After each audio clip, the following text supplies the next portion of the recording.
This is the Forest School Podcast with me, Lewis Ames, and with Wem Sutherden. This is your dose of delicious waffle chat about education, nature connection, child development, community building, and so much more.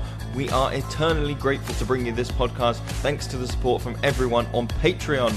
If you want to find out more, you can go to theforestschoolpodcast.com or head to patreon.com/The Forest School Podcast.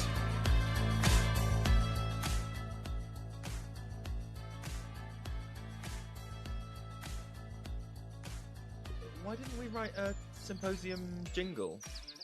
Oh, quick, write one now. Write one now. Research.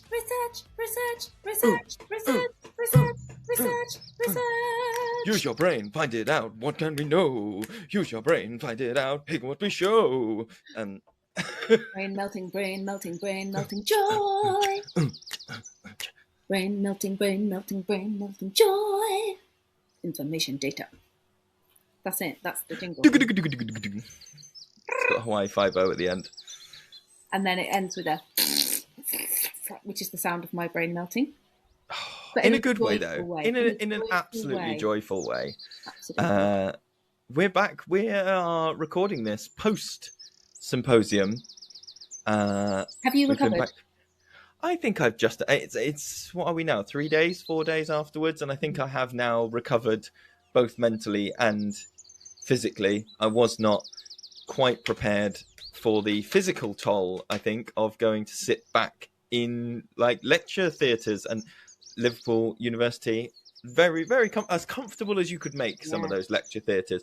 But even so, I'm not a human being that sits down for long periods of time. Like the most time we've spent indoors in the week for a very long time, isn't it? Like indoors, sitting down, driving. Ooh, my body hasn't recovered from driving. Ooh, it's a long way. Lower back pain today. I haven't quite recovered because I feel like I was still absolutely buzzing on Saturday, and I was still like, la, la, la, la, la. And then the amount of sleep that I have needed. Wow, like Saturday night. Oh, me too. Slept and didn't wake up till like 9 o'clock on Sunday morning. Our kids were like, me too. Get up! Genuinely till like 9 o'clock. Weird. How weird. Mad. That's like brain tired, isn't it? It's that really rare kind of like, my brain has been working. You know when they say your brain like uses loads of calories as well, and like loads of sugar. Oh yeah, like I felt it. I felt the sugar drain of like. Yeah. Yeah. I told you, didn't I? One of the nights I got back to my hotel room after the first day, and they had left thoughtfully, thank you Travelodge, some Kit Kats in the, with the tea and coffee, and I just like inhaled both of them back to back. I was like, nah, give me the Kit Kats. Hang on. No. This is important. What? There were no Kit Kats in my room. You're joking. When you said to me on the second morning, I ate the Kit Kats, I thought you'd like meant Kit Kats in your bag. No, they left me. Did you get Kit Kats? They didn't like them. They didn't like no. No, not for you. Did you get little treats? I got 2 treats. I ate them both. This is it. You can do the rest of the podcast on your own. I'm gonna have a little huff. Anyway. No. They weren't vegan. I would have given you one if I'd known, but you wouldn't have eaten it anyway. Sorry, dude. That's not very nice, is it? Lame. Anyway, the point was my brain needed the sugar. And sugar, big time needs, which we were very well catered for. Food in between all the snacks, in between all the breaks. So, but people are listening to this going, listen, talk about that actual symposium, not your Kit Kat feuds. Yep. So we went to the University of Liverpool for the first international Forest School Research Symposium. If you follow us on Facebook or Instagram, you will have seen some photos already of us up there and chatting to academic people. It was 3 days, and the format was basically that we were there were some keynote speeches that everybody was invited to all at the same time. And then throughout the day, there were these big blocks of time, I think they're about 2 hours, where the presentations were happening. They were happening in 2 rooms simultaneously. So we had very helpfully been given a printout and a list on the way in of like, these are the 4 presentations that are going on in this room. These are the 4 presentations that are going on in this room. You can go to whichever one you like. And so for a lot of it, you and I took a room each and went, right, let's try and make notes. But there were some that were just too juicy and we ended up in the same room. So like, both want to go see that one. So if you are listening to this and you are a researcher at the symposium and we don't manage to chat about your particular presentation, I'm very sorry, please do get in touch. We will be, this is like part 1. This is like the direct recording of our experience at the symposium. But it was so big and so engaging, and some of the ideas, you know, people were presenting their research or their topics for like half an hour, and then you and I kind of came out and going, oh, we need to talk to them, but we can't do it in a 2 or 3 minute chat. We need a proper thing. So we have a list of people who have agreed to come and do full episodes. So listeners, you will be getting not just one symposium episode, but a whole series of Forest School Research episodes coming up down the line as we chat to more and more people, all made possible by the Research Symposium. University of Liverpool and the Forest School Association asked us to be there to record the event, and we're very, very grateful. It's the first big academic thing I've ever been to. How about? Yeah, same. And the absolute joy about it all being about Forest School. Well, you know, because there's BERA, the British Educational Research Association, I think, and WERA, which is the same but the World Research Organisation. And I have had my eye on like their conferences for a while and wanted to go, but I never managed it. And, you know, that is like the whole of education. It's so huge. And within that, there are special interest groups in like nature and outdoor learning and lots of different things. But this was just Forest School, and one of the academics said it was one of the most kind of intimate and conferences that they've been to. And I guess because there were 70 of us, weren't there, that attended, which I thought was like a really big amount. But then hearing about the other kinds of conferences that people had gone to actually is quite small compared to a lot of conferences. And the fact that everybody there is so directly related to Forest School was really exciting. Yeah. Absolutely. It was an interesting thing. We did say it was kind of interesting. You and I both talked about our, like, what's the word? Like journey of perception over the 3 days as we were like, oh, bit of imposter syndrome on the way up. What's it going to be like? Then felt very welcomed by everybody as we were there. And then when the presentation started, I was like, whoa, I am a thicko from the woods. And then as time went on, I was like, actually, this is all like tangible and I can see how this applies to my stuff. And what's that kind of, I think it was just the shock of lots of big words, you know. I've worked with, you know, mostly primary age school children. I'm not used to all these big words hitting me when they're not related to Pokemon. And so that was really great, but it was a really nice mix as we walked around. There was an interesting mix of like about 1/3 people who were researchers but not practitioners. About 1/3 of the people there were both. And about 1/3 of the people there were just practitioners who were coming to either learn about stuff or to present something and go, I've got this. Does anybody want to academically research it? Which I think is something I came away with, is lots of the projects, you know, were partnership projects or joint projects where it was like, this is the person that works out in the woods and here's another person who is the academic. And as a team, you don't have to do it all yourself. You don't have to be like, cool, I wash the mud off and start typing up a bibliography. You can specialize and work with someone who can, you know, has different skill sets to you. That was very empowering, I think. Yeah, definitely. And as well as the keynote speeches and the oral presentations, there were also posters, weren't there? So in the kind of foyer where food and socializing happened, in between sessions, there were big boards where people could show their poster about sort of research that was ongoing, or, as you say, sort of practitioners' ideas about what research could happen in their setting, for example. And you could sort of mull around and look at those at your leisure, and also listen to the person who'd made the poster talk about their work.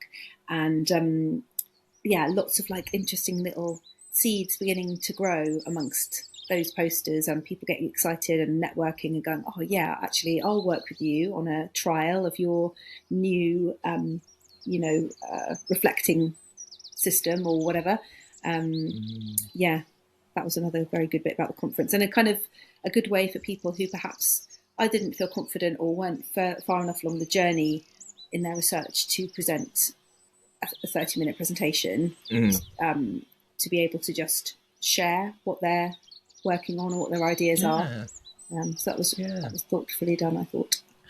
Very much so. Well, let's get into some of the recordings, shall we? Yeah. These first couple of recordings is the opening address by Dr. Sarah Knight, who many people will know, followed by a chat that you and I had midway through some of the gaps where we were kind of downloading to each other which bits we'd been in. So here we go.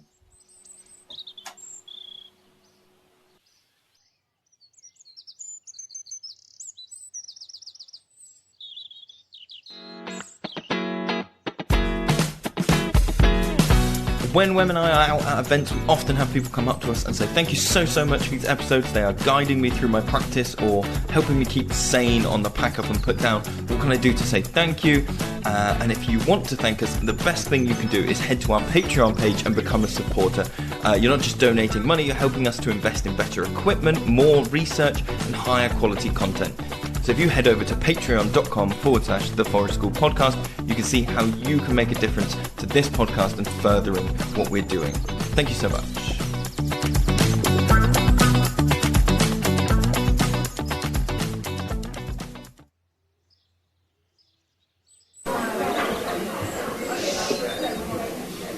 How lovely. I've only waited 20 years for it.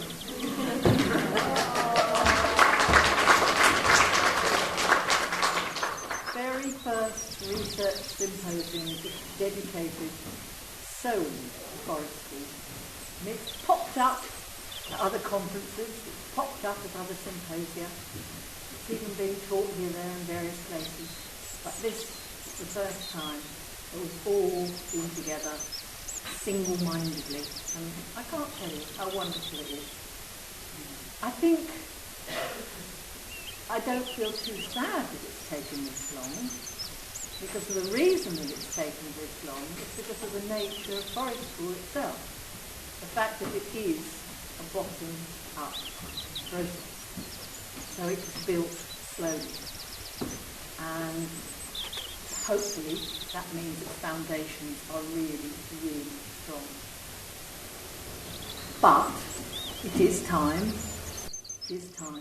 that we moved into spreading the word at a more robust academic level. We really need to do that. Guys, that's your job. That's why you're here. To make those links between practitioners and academics, to get the confidence, if you are a practitioner, to go ahead and start on your research journey.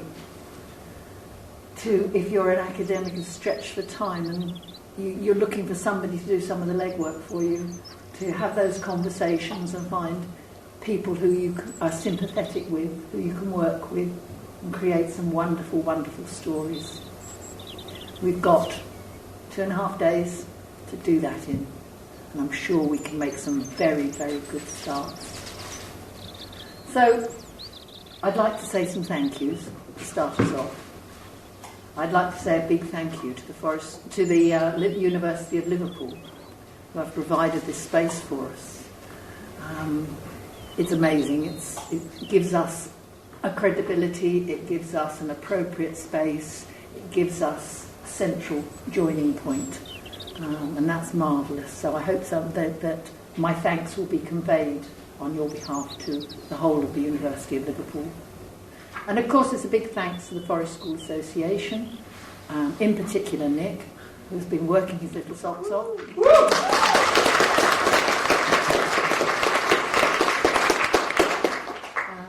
It's not easy to do something that's right out of your comfort zone. Yeah, he's really good at doing song and dance acts at the practitioner conference, when we all get out there and get dirty and muddy and learn how to make nettle string and things like that, and that's great fun. But this has been a slightly different game, and it's been hard for him to get his head around some of the nonsense that we go on about. And steering that nonsense has been our academic committee, which has been brilliant. I can't tell you how wonderful it's been to work with a group of fellow academics who also committed to the Forest School ethos and the Forest School Research. Absolutely brilliant. And we've had wonderful, wonderful Zoom meetings where we've said, yeah, we could do, or we could do. And real collegiate approach, and that's been tremendous. It's been really, really lovely. And of course, thanks to all you guys, who, let's face it, have come from all over the world. Not just the four corners of the UK, the four corners of the world, which is incredibly exciting. Now I have to check my notes to make sure I haven't forgotten anything. My highly scientific piece of paper. Yeah.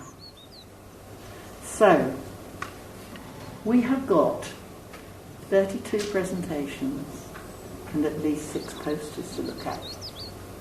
That's a lot of work. We won't all get to see all of it, unfortunately, because you can only be in one presentation section at a time. But you will get the chance to see 16, which is good. It's a good start. So choose carefully. If you're coming in pairs, send one to one and one to the other, so you can share notes afterwards. And spend the time in between chatting and finding out what other people have been doing. Because we need to create a very, very strong theoretical base for Forest School. Mark's been saying this for years. Sorry.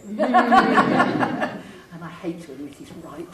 Can I have that as a witness? You're not recording this, are you? Excellent. And we do. If we're going to make real change here and elsewhere in the world, to ensure that all children have access to play-based, freely chosen, outdoor experiences, it's got to be theorised, and it's got to be theorised well.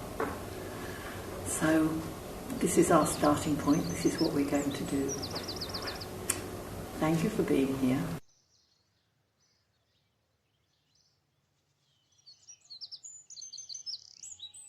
I'm quite hyperactive. Are you? Why are you?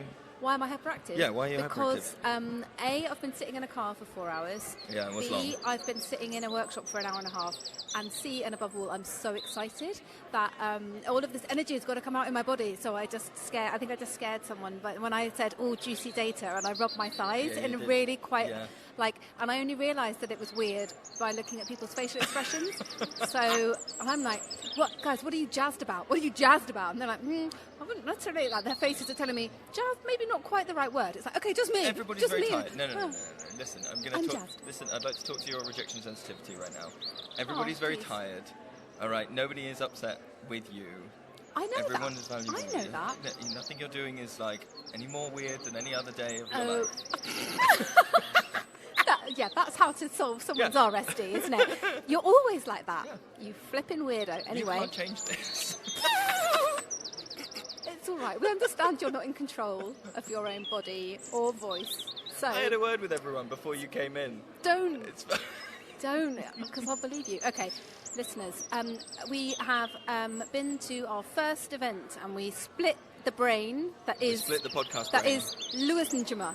Lewis Angema. You know Lewis Angema? There's this person that comes to our groups who thought that my name was Lewis Angema and that your name was Wem. Yes. So they would ask for, where's Lewis Angema? So Lewis Angema became Lewis and Wem, and Lewis went to one thing and Wem went to another, and now we haven't spoken to each other about how it was necessarily. No. Can I say about mine? Please. So I went off with Jenny Archard, and we were doing how practitioners relate to space, basically. Jenny said the title, but she said it 3 different times, and she said it 3 different ways. Yeah. So Tell me another of the ways that she said it. It's broadly how do we facilitate as practitioners people connecting with space? How do you capture and the land that? and the place. And land. Okay. Yeah. Gotcha. And look, those are all the words. If you put them in some orders, you'll get to what Jenny is doing.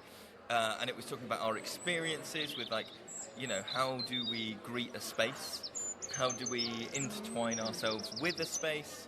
and what do we need to do as practitioners if that's how we communicate with and develop relationships with the more than human, reflecting back and offering, what do we do to take that further. But also it was, and I might be able to put some clips in, because I did get some of Jenny talking about her post-qualitative research, which, from what I understand, is the way of so Jenny was saying that they went off and did conversations with people about the space and what the stories were in that space, but that they are ongoing in terms of having a relationship with that person and with that. So rather than, they were saying, like, data is where you collect a thing and you isolate it and you never touch that thing again. So you go, I collected the story and I don't go back to that, and this is the one recording and that's the data, and it's fixed in space, and time and space and TARDISes. And what Jenny was saying was that this qualitative research is about developing your relationship, so you're going forwards and backwards, and the conversations are having as much effect on you as you are on the thing, and acknowledging that thing, and it's in lots of different ways. And it sounded like a very holistic way to collect research rather than trying to isolate, and almost that opposite of that very Western way of what are control measures and isolation and collected in a vacuum. So it was interesting to hear about Jenny's research, not just what she was researching, but how. Yes. Well, that links very much with the workshop that I just did. So I went to a workshop about research methodologies, and I hope that we can maybe get the people who ran that workshop to have a little bit of a chat with us in a bit, so we can hear directly from them. But it sort of started off with sort of entry level, what are different types of research in terms of qualitative or quantitative. So quantitative being countable data, and qualitative more about the hows and the whys and how people feel about things, that kind of stuff. And then moved on to kind of more creative and unusual ways of collecting research, okay. A bit like what you're talking about with Jenny's workshop. So talking about using Lego or other manipulatable loose parts, create and how that really links well with Forest School, that Forest School is a creative process, and in order to gather information and feelings and thoughts from participants, especially children, actually it makes a lot of sense to do that in a really creative way, whether it is with natural loose parts or whatever. So some really eye-opening kind of different ways of looking at collecting people's sort of experiences. Would you... sorry, go on. No, go on. I was going to say, do you think there's a link between a greater understanding, not personally for you, but in the broad scheme of things, the Forest School community having a greater understanding of research methodologies, and that having an impact on our, what we would call, observations and cycle 100%. Of feedback and 100%. Creating learner-centred? Yes, because that isn't at the moment something that is part of Forest School training or Forest School practice as written down or standardised anywhere, or suggested even, that we are all aware of this process of planning, reflection, observation, and all that, but how you observe and what conclusions you draw, and whether it's just, observation is one method. So we talk about that in the cycle of planning, observation, reflection. But if you're only using observation, that's quite narrow. So that came up quite a lot in the workshop, is that actually, if you are working with young people, how do you genuinely get their views and their experiences, rather than just you observing it and that inner world thing we've talked about so often, where absolutely. you're what you can observe is behaviour, but can you elicit other bits of evidencing? And the differences of being able to access the research method. So just thinking about your research question and going, okay, well, this question suggests, the words are in the question. So if it says how does Forest School affect children's mental health or whatever, well, you've got the word affect in there, so you've got to measure it, so you've got to have some quantitative data there, you've got to do it before and after, you've got to decide a scale. So they talked a little bit about different types of standardised scales, and how those scales are also validated for use with different age groups. So they talked about the Leuven scale, for example, and various other sort of standardised scales that I'd never heard of. of, which you can look up, and then they've actually been validated for this scale is suitable for use with children, young people between the age of 13 and 16. Oh, that's interesting. But no younger than that, because we haven't validated that it's accessible for children younger than that age. Do you know what I mean? Interesting. Yeah. So it's all about like researching. How are you going to design your research methodology so that children actually are able to understand it, enjoy it, want to take part, that they're enthusiastic about it, and that kind of thing.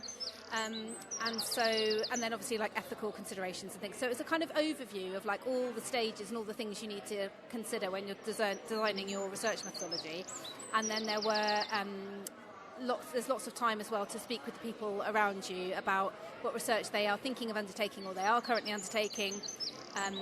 Having kind of covered briefly all these research methodologies, or some of them, what might be appropriate for their research questions, and people kind of suggesting things and go, oh, actually, I did a thing like that. So I had a really interesting conversation with somebody who said that they did, not as part of a formal research study, but just through interest, because they had a research background.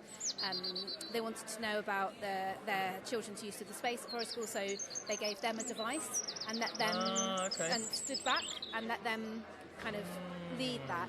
And then, really interesting things like that, where it's like this is about children, it's about their experience. So how do we give them that kind of power balance, power balance, rather it's like I'm the adult with the knowledge, with the observational hat on and the microscope, and I'm looking at you, which is so. And I think a lot of the time, if we're doing Forest School practice, we might think that research is like that. That is what research is. Yeah. But we can research in different ways. We can do it in different ways, and I think that's so empowering and so exciting that actually. It can, it doesn't mean that you're just doing surveys with people. That it's like it can be so much more than that, and if you can be creative in your design and work with your participants and take them along with you instead of doing it to them. And just like Forest School, it's just like there's got to be some choice to it. So as well as, And that's so antithesis to, I think of lots of sociology type studies that I can think of or that I've looked at in the past.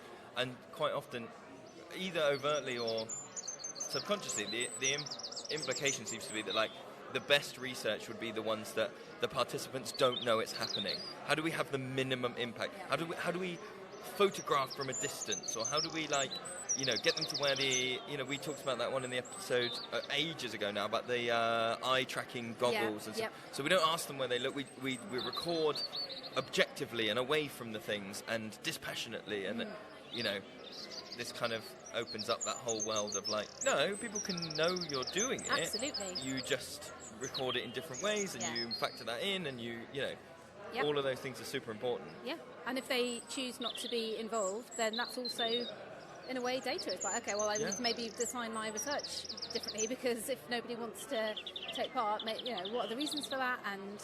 And I think Forest School sits in this, a lot of Forest School sits in this unique position where, because more of Forest School is unconditional or less conditional in terms of relationship approach, I think when you think about studies in a school setting, you might expect that there would be some kind of impact just on the fact that, the teacher normally wants me to answer in certain ways. They're now writing down what I write in certain ways, so I'm going to change my behaviour because I seek approval, or I know that they will get this different thing. Forest School, I think, sits already in this unique position of having slightly less conditional things, and so you are in a sense more able to get honest feedback and information in a way where you can kind of acknowledge this relationship is not conditional. They do not think they are going to get or not get from me. Therefore, this is a different research study. And they absolutely don't have to sit down and do this interview. They can choose to not do it. On the subject of, should we go and see if there's anyone else that wants to do an interview? Let's do it.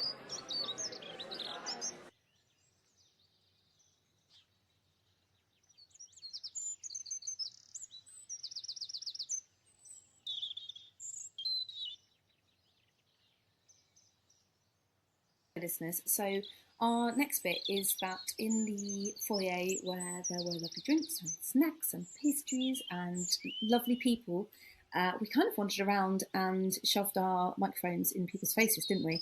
And some of these people were people that we had seen doing presentations or workshops. Some of these people were just standing near us and had, I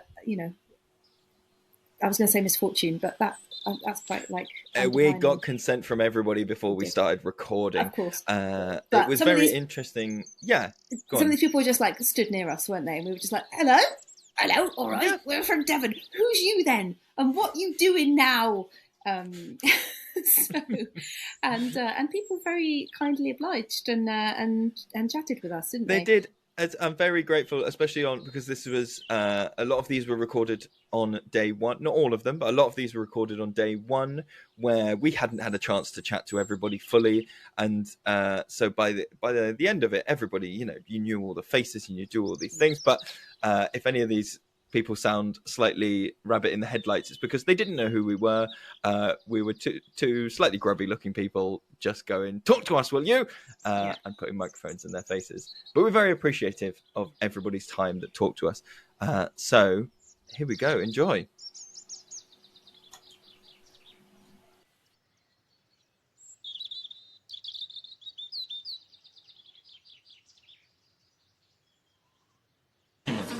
Do you want us here or? Yeah, it's Wherever.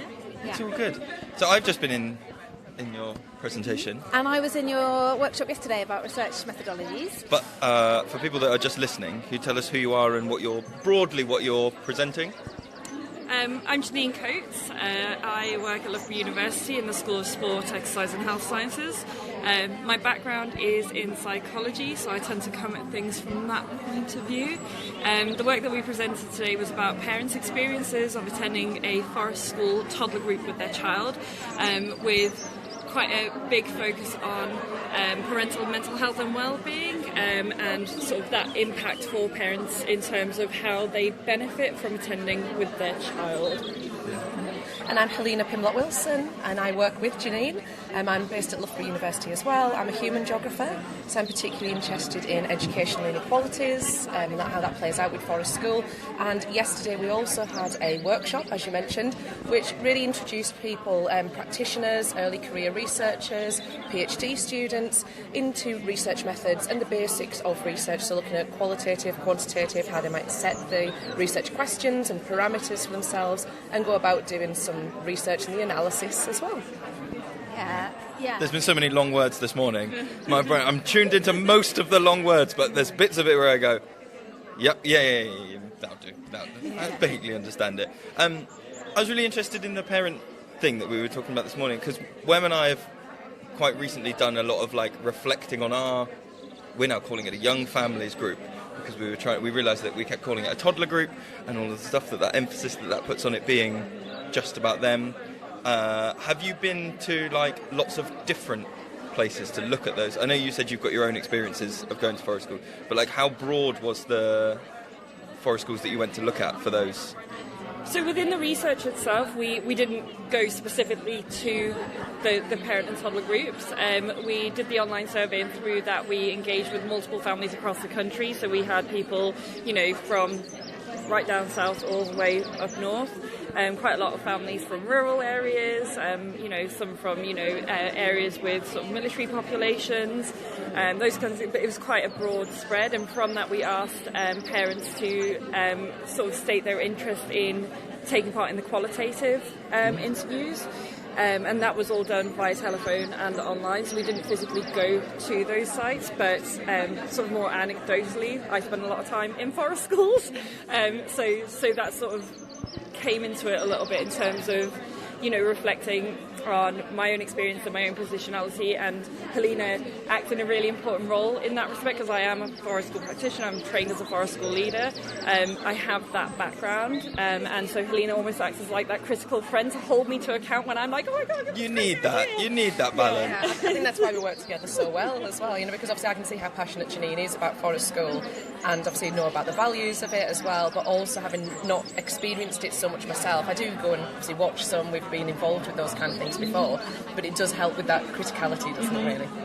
I obviously wasn't in your presentation because I went to the other one while Lewis was there, but are you happy to share a little bit of your findings from that piece of research? Were there anything surprising there, or anything that backed up what you sort of already imagined was the experience of adults at Forest School? Yeah, so what was quite interesting for us when we first entered this piece of research, we were really mindful that a lot of the existing literature around forest schools focuses very much on the child. And very little focuses on the adult. So there might be, practitioner viewpoints, but a lot of time it's reflecting on what the impact is for the child. So it's very child focused, so it should be. And so we were really interested in that parental experience. Like, why would a parent choose to go to an outdoor forest school toddler group as opposed to a more traditional one? And what kinds of families attend that? So we were coming at it from quite a demographic point of view, like who goes to these groups and why. And in the online questionnaire that we sent out, and that was filled in by over 100 families, and there were quite a number of qualitative questions in there where we asked parents to talk about, reasons why they attended and what they felt they got from it, what the benefits were for them. And in that, a lot of parents talked about the positive benefits for their own mental health, and that, it shouldn't be surprising, but it wasn't what we were expecting at the time, and that sort of moved the direction of what we were focusing on, and it helped us to refine what we wanted to learn from parents when we came to do the qualitative interviews. And I think for a lot of the families who took part in our research, they have children who were born during COVID times. They had quite distinct experiences of those very, very early, months and years of their child's life, and that it was quite isolating, and there wasn't access to those, more traditional parent and toddler groups. Some of our families have, other children who are older. So there was it was a distinct time for these families, I guess. And so when it came to talking to them about what they felt they got from these groups, it was quite clear that they did feel a significant health and, mental well-being benefit in terms of being able to interact with other families who'd been through similar experiences. And what was really interesting was, and we sort of used this in the title of our talk, it was finding their tribe, the sense of belonging that they got from being in the forest school site, the connection that they felt with other parents who shared similar parenting values, similar parenting styles, that they didn't feel judged for the decisions that they made in relation to their parenting, that they were able to sort of foster and harness their child's development in what they called a very natural way. So they use terms like it's organic, it's instinctual, and that just really aligned with the forest school ethos for them. And so for us, like I say, it shouldn't be surprising, but we didn't go into the research expecting to find that. We were sort of looking at, who goes and why do they go, but not really thinking about the profound benefits that these parents perceived they got from being in nature with their child and bonding with their child and playing with their child in a very natural environment. Yeah, that's great. That's just such a case in point of something that we as forest school practitioners are guessing is happening. Like, we will go, we've talked endlessly about the effect of COVID on toddlers, and we're sort of almost coming out the other side of that now in terms of getting new families who maybe haven't experienced that now, but for that period of time where it really felt like that was happening.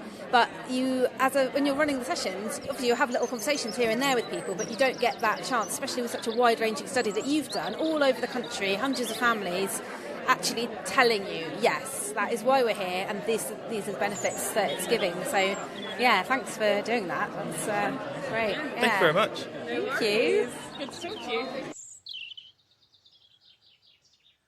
And why? Yeah. Hi, Sarah. Hi, Luke. How are you? Right, get the cups out. Yeah. Nice and early. Yeah. You've just done your opening address? My welcome speech, The yes. welcome speech. Yes. Nice. And now we're officially kicking off. Yep. Even though we've done two workshops already. But we are still just starting off on the road. I know, what did you say? We've got 32 to go. 32 presentations and 7 posters. How are you going to decide what to go to? Well, some of them are decided for me, so I have to go to session 1 because I'm presenting. Okay. That makes sense. Yes. That's a good call. Which means I can't go to 2 because they're in parallel. I see. I have to go to 3 because I'm chairing. It means I can't go to 5. Yeah. So tell us about the thing that you're chairing. So obviously some of the presentations are people presenting their research, aren't they, and going, I've done this and here's the findings, and some the posters are like, I want to do this research, or I'm halfway through. And then the bit that you're chairing, tell us about that and how that's It's a group of papers. So what I had to do, that was my job on the academic committee, was to collect all the titles and abstracts, cut them out, because it's the only way I can do it, spread them around in my floor, and group them into headings. So we've got some that are essentially about practice and research and how they dovetail together. We've got some that are focusing on clients with particular needs. Lots and lots on neurodiversity. Yep, excellent. In that one. In fact, there's 2 sessions on theory and practice, 2 sessions on SEND. There's one on working with undergraduates, using Forest School with undergraduates. Nice. Which quite a lot of people are doing.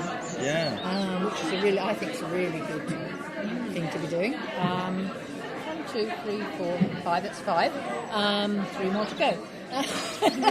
That's so cool, though, that in general that it is, that maybe the academic side of things is one of the ways that Forest School can be moving from this is just for early years, this is just for little children, to be like, hey, what if we did some research on how it works with older people in different ways?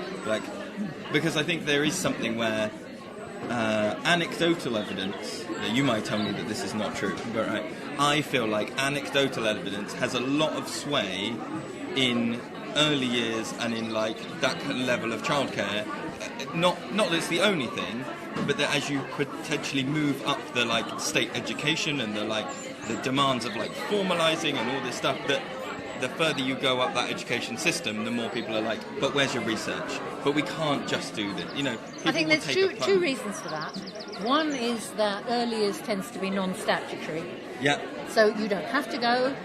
So the curriculum's looser. Mm-hmm. Not as loose as I would like, but it's looser. And the other is that the practitioners are less qualified. Right. So you had, when I was teaching early years, we had got it to the point where most settings were led by graduates.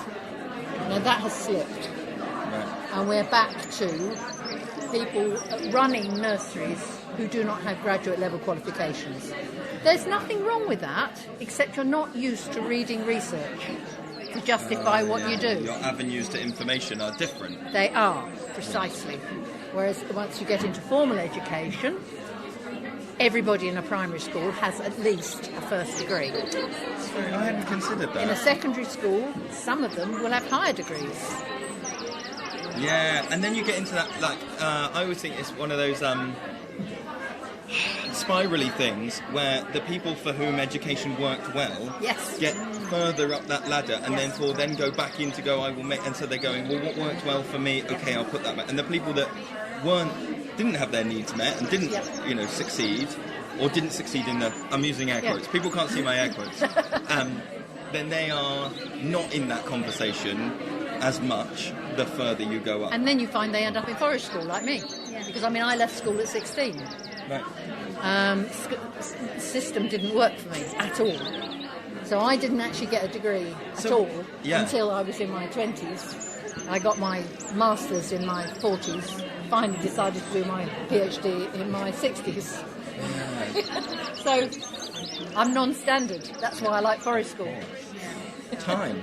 As is the thing. It takes time. It takes time. It takes time. Yes. Oh, immense. Yeah. Oh, well, thank you. Go and have a Yeah. Shall I?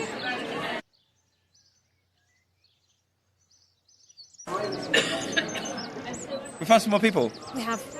Hello. It's Sarah Lawford's here. Hello, Sarah Lawford, FSA Chair. Hello. How's it going? It's very hot and very exciting. It is, isn't it? That's just what I was saying. That's exactly what I was saying. Yeah. It's like having a hot date, isn't it, really? Yeah. But with data. A hot date with data. And lots of people who are passionate about Forest School and know that we've got to prove why it works.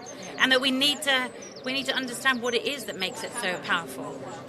So it's pretty exciting to be here because we've waited a long time for this. Yeah. I can say that as well. Can I say that? You can say that as well. Go on. Go on. What are we doing? Because you've got 32 different presentations going on. Have you got your eye on any of them? Definitely. I'm really excited about Lauren and Sam's research, and knowing that neurodivergent young people absolutely need Forest School, and the more evidence there is of the impact that Forest School can have for them, the more access those young people are going to get. And the work that's going on in this area is so powerful, and I think we need to be celebrating it and really supporting it. Great. Thank you. And we've got some people over here. Like, are you guys here as just as punters, or are you researchers yourself already and presenting stuff, posters? Well, I'm a practitioner and trainer, and I'm here kind of representing a researcher who did some research on our project. And I was shocked and surprised on the way here when I did read the programme to find that I'm on the programme to present, which Excellent. I'm not. I'm here with a poster, and I'm quite happy to be with a poster, but I was surprised to learn that I'm meant to be presenting this research, which I didn't do. I see. And can you tell us very briefly what the research was about? Yeah, it's a programme in Bradford which looked at ways to improve access to nature and the developmental benefits of Forest School with very young children in an urban deprived area of Bradford. Nice, thank you, excellent. So we can come and find you with your poster later. Look at the poster, and I can show you a video, but I won't be presenting the research from it. Okay, thanks. And how about yourself?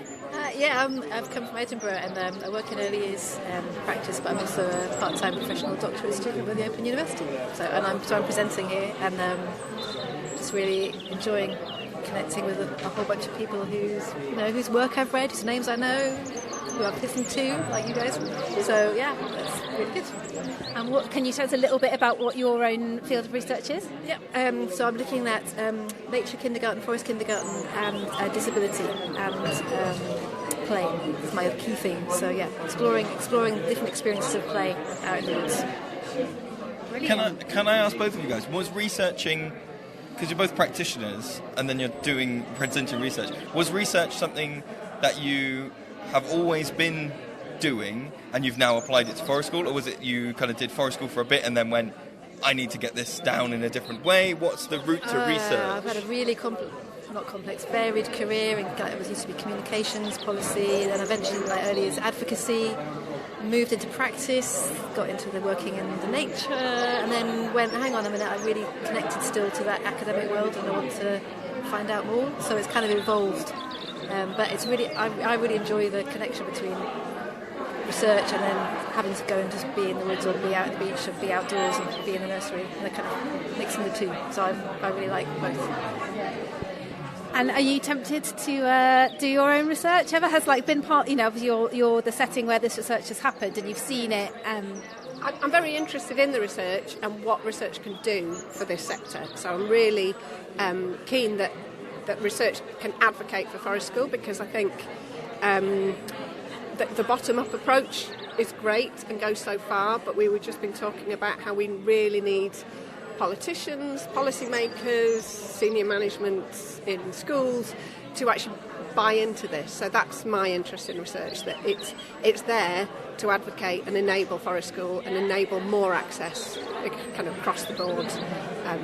So I'm very much interested in the research rather than researching. Yeah, excellent. I'm interested, because I think we all have that shared thing of if you could get the right data, or the right research, I should say, because we've just been talking about the difference between data and research.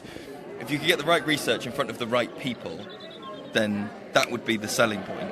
Do you have a absolute dream wish list of I need this particular politician, or this, maybe not a politician, but maybe a role. I need to get the head of education, and I need confident proof, a research that proves that Forest School does mental health, education benefits, physical do you have a thing in your head you're this person needs to know this data? Do you have one? I think at the moment the government are listening to the Education Endowment Fund, so research that they're coming out with, and that because that's really based in schools and it's being given weight and kudos. And I think if we could get in there somehow, that could really help us. I don't know much about. So what is that? Is that mental health? Is that educational? So those are So it's government funded, to my knowledge, government funded research into different interventions. So, for example, Philosophy for Schools had an Education Endowment Fund funding to actually do their research. So lots and lots of different approaches have been explored, and to my knowledge, Forest School has not been something that they've undertaken. And so they're looking at academic attainment. Is the I'm trying to work out, like, what's the yardstick? You know, what is that? So I think different things, but what we've got to get smart at within the Forest School community, I think, is understanding we need to speak the language of education. And many of us have come into Forest School because we've wanted to escape the education world, because we believe that there are better ways to enable young people to thrive and learn and develop. And it is that, how do we have a strength-based focus, not a deficit-based focus? And I think we've got to be smart enough to know we still need to have that language. We still need to be able to influence and convince people. And we can't just say, you know, going into the woods is great for people. We've got to understand why. And we need to understand, you know, we say long-term projects really matter. And I really believe they do, but I'm not sure that we really have the evidence, the proof of that, apart from what we're all experiencing when we see the children and young people in the woods, or the adults, because we know Forest School is being used with people of all ages now. Yeah, we were talking about that in our last group over there, and saying, you know, if you could dream up, like, I just wish this research was like, bam, there, it'd be like that longitudinal, like, real long-term study of, you know, so obviously this explosion of Forest School, there are so many children now who have had access to it from such an early age and for such a long time, and what effects that might have on their life. And obviously you'd have to be quite specific about it, wouldn't you, in terms of, like, is it about mental health or success in inverted commas, or, you know, how do you measure it?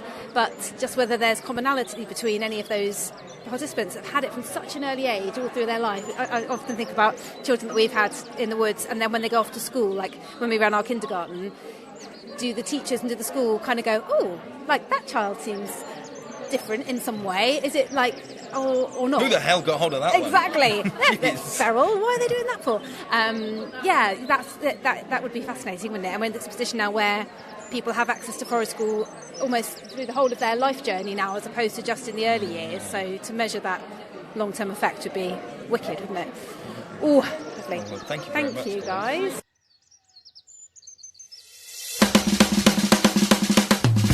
Keeping the Forest School podcast running takes a lot of work, and we need your help to make it sustainable. By supporting us on patreon.com/the Forest School Podcast, you're directly contributing to the future of this podcast. If you're enjoying our episodes, please consider becoming a member today at patreon.com/the Forest School Podcast.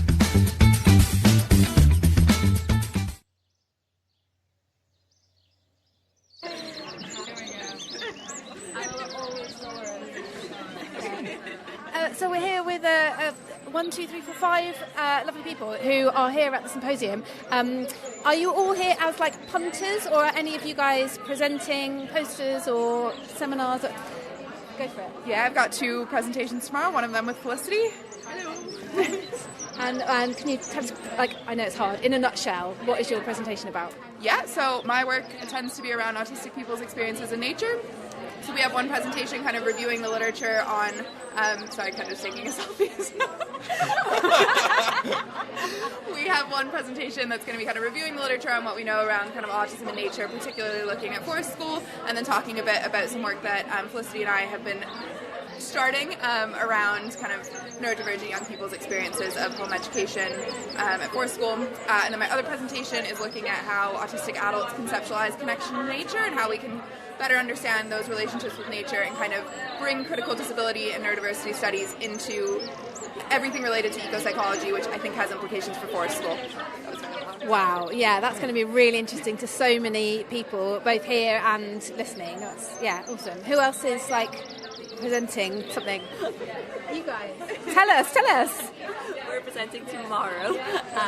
So Suzanne is Forest School Practitioner Link, and I'm an academic. So we have been working with the autistic young people as well, who have attended both school, mainstream or specialist school, and Forest School, to get their views on both, focusing on mental health. So we have a kind of comparison study to present tomorrow, and we've got some kind of exciting. I'm excited about the data. Exciting data, yes. Oh, rubbing thighs, yes. Oh, data.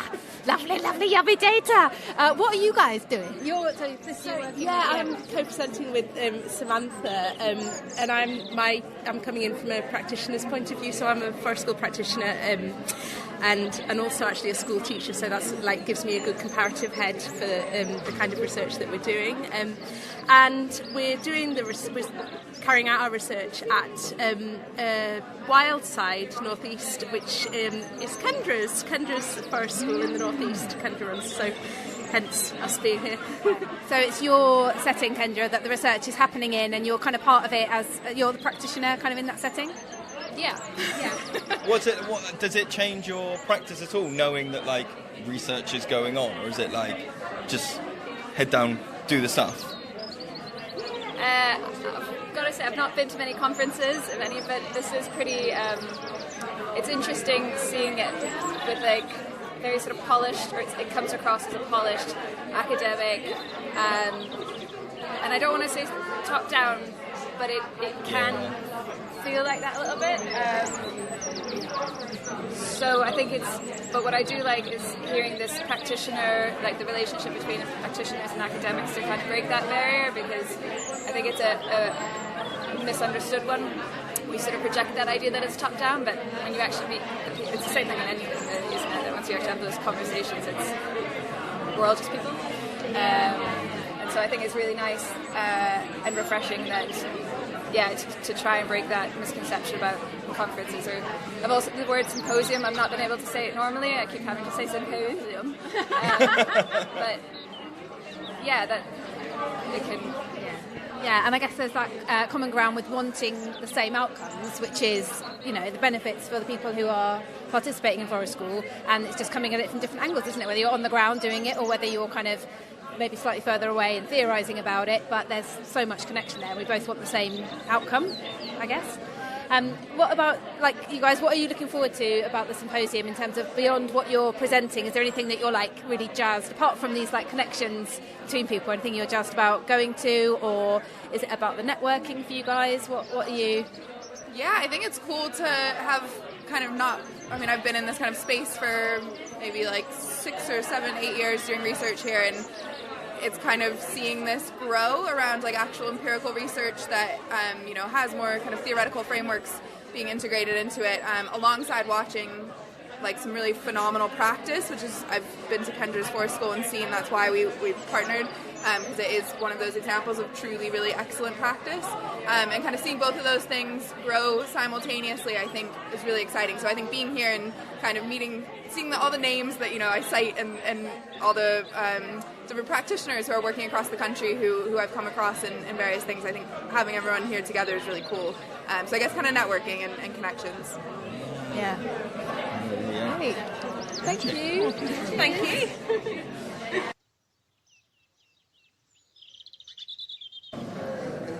Okay, so we're on, it's day 2, it was half a day yesterday, wasn't it?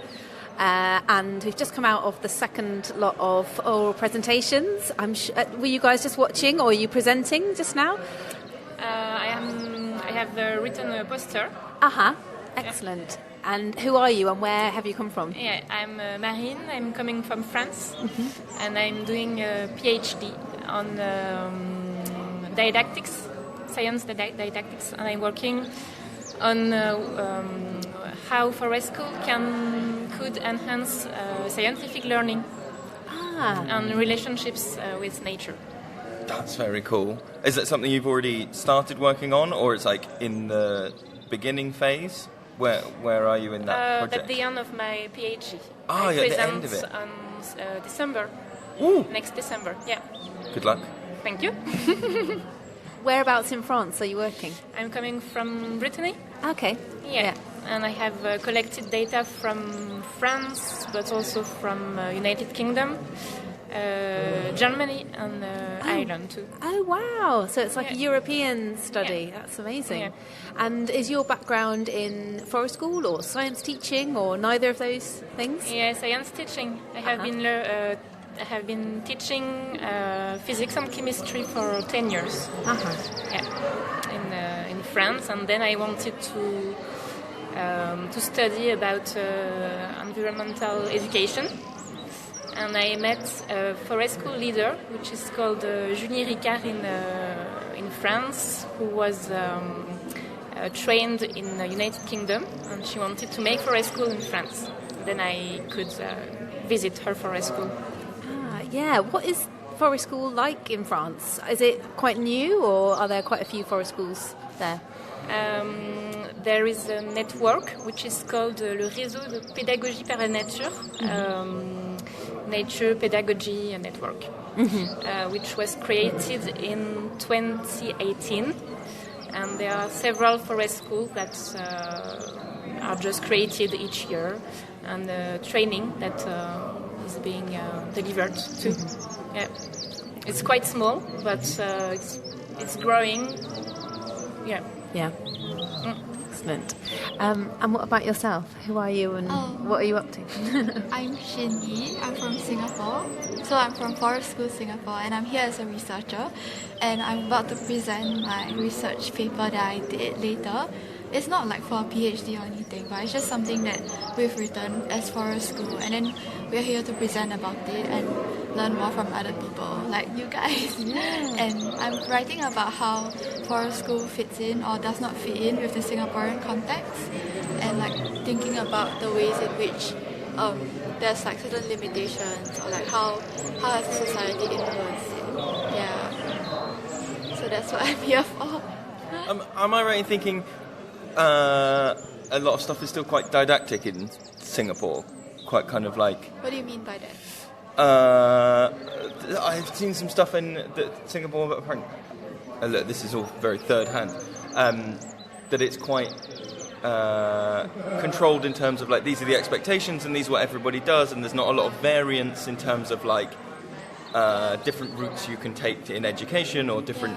Is that accurate? I think that is actually part of what I've written already, because the first part of my research paper was like discussing the education system in Singapore and how I feel that a lot of it is super rigid and pragmatic, like neoliberal, because it just wants to produce the same kind of student that is perfect for the Singaporean economy, because like our country is really small and there's like a heavy emphasis on manpower. So like a lot of the education system is structured in a way to develop students for that.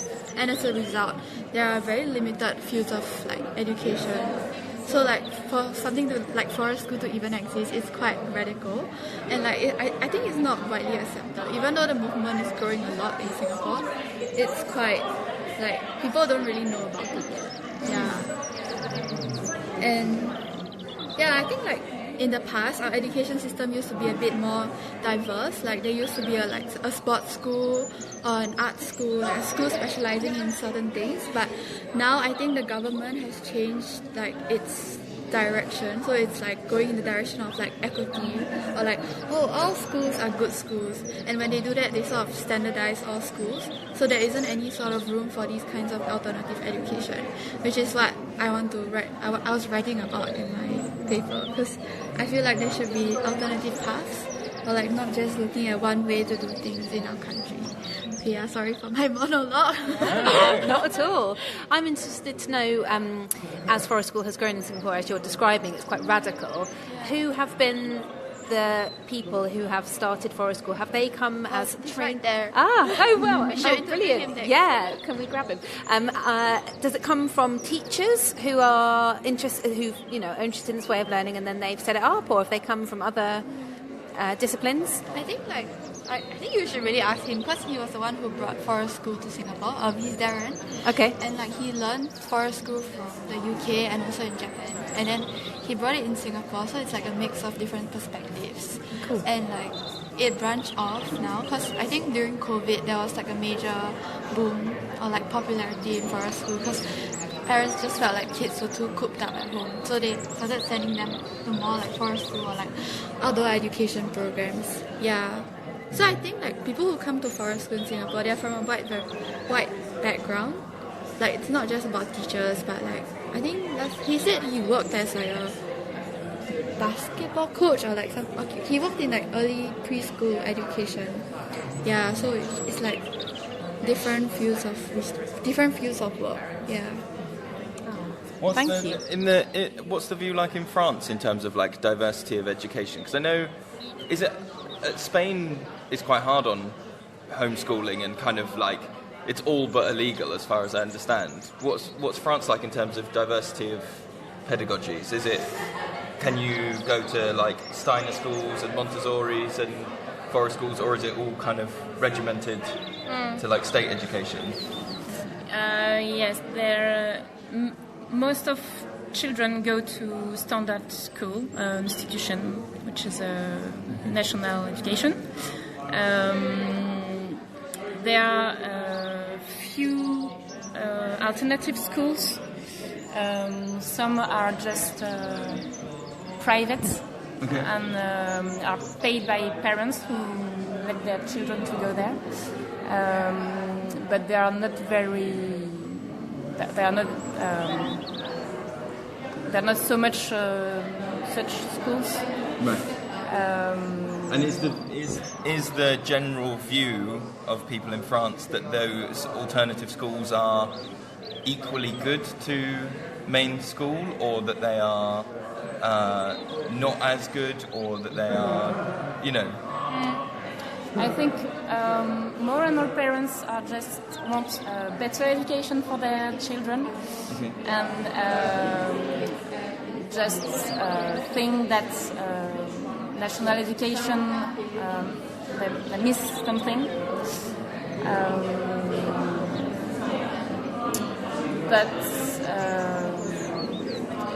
Alternative schools are quite expensive. Right. So it's not really easy for parents to find one. There exist Montessori schools, or there exist Freinet or Little bit Steiner too. There are a few outdoor schools that can make also Forest School. Perhaps 10 or between 10 and 20 in France. But they are private schools, so it's expensive for parents. So I think there is parents who would like another education for their children, but those schools are difficult to be found, or sometimes it's parents who just create associations and who create their own schools, but it's really difficult to make it. So is it something that you see more stuff like Forest School moving into mainstream schools to give all children a bit of that experience? Is that the goal of the Forest School movement in France? Or?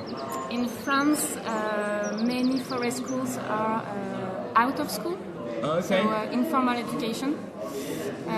Those are private associations or just like clubs and and children come on Wednesday or on Saturday to make Forest School, and sometimes they can just schools can come to the Forest School to make half a day or a day at the Forest School. But the connection between Forest schools and real schools is rather difficult. It's not really well known. Forest School is just not very known in France. Well, fingers crossed that's on the rise. Yeah. Wow. Thank you very much, guys. Yeah, we'll let you get on to your next session.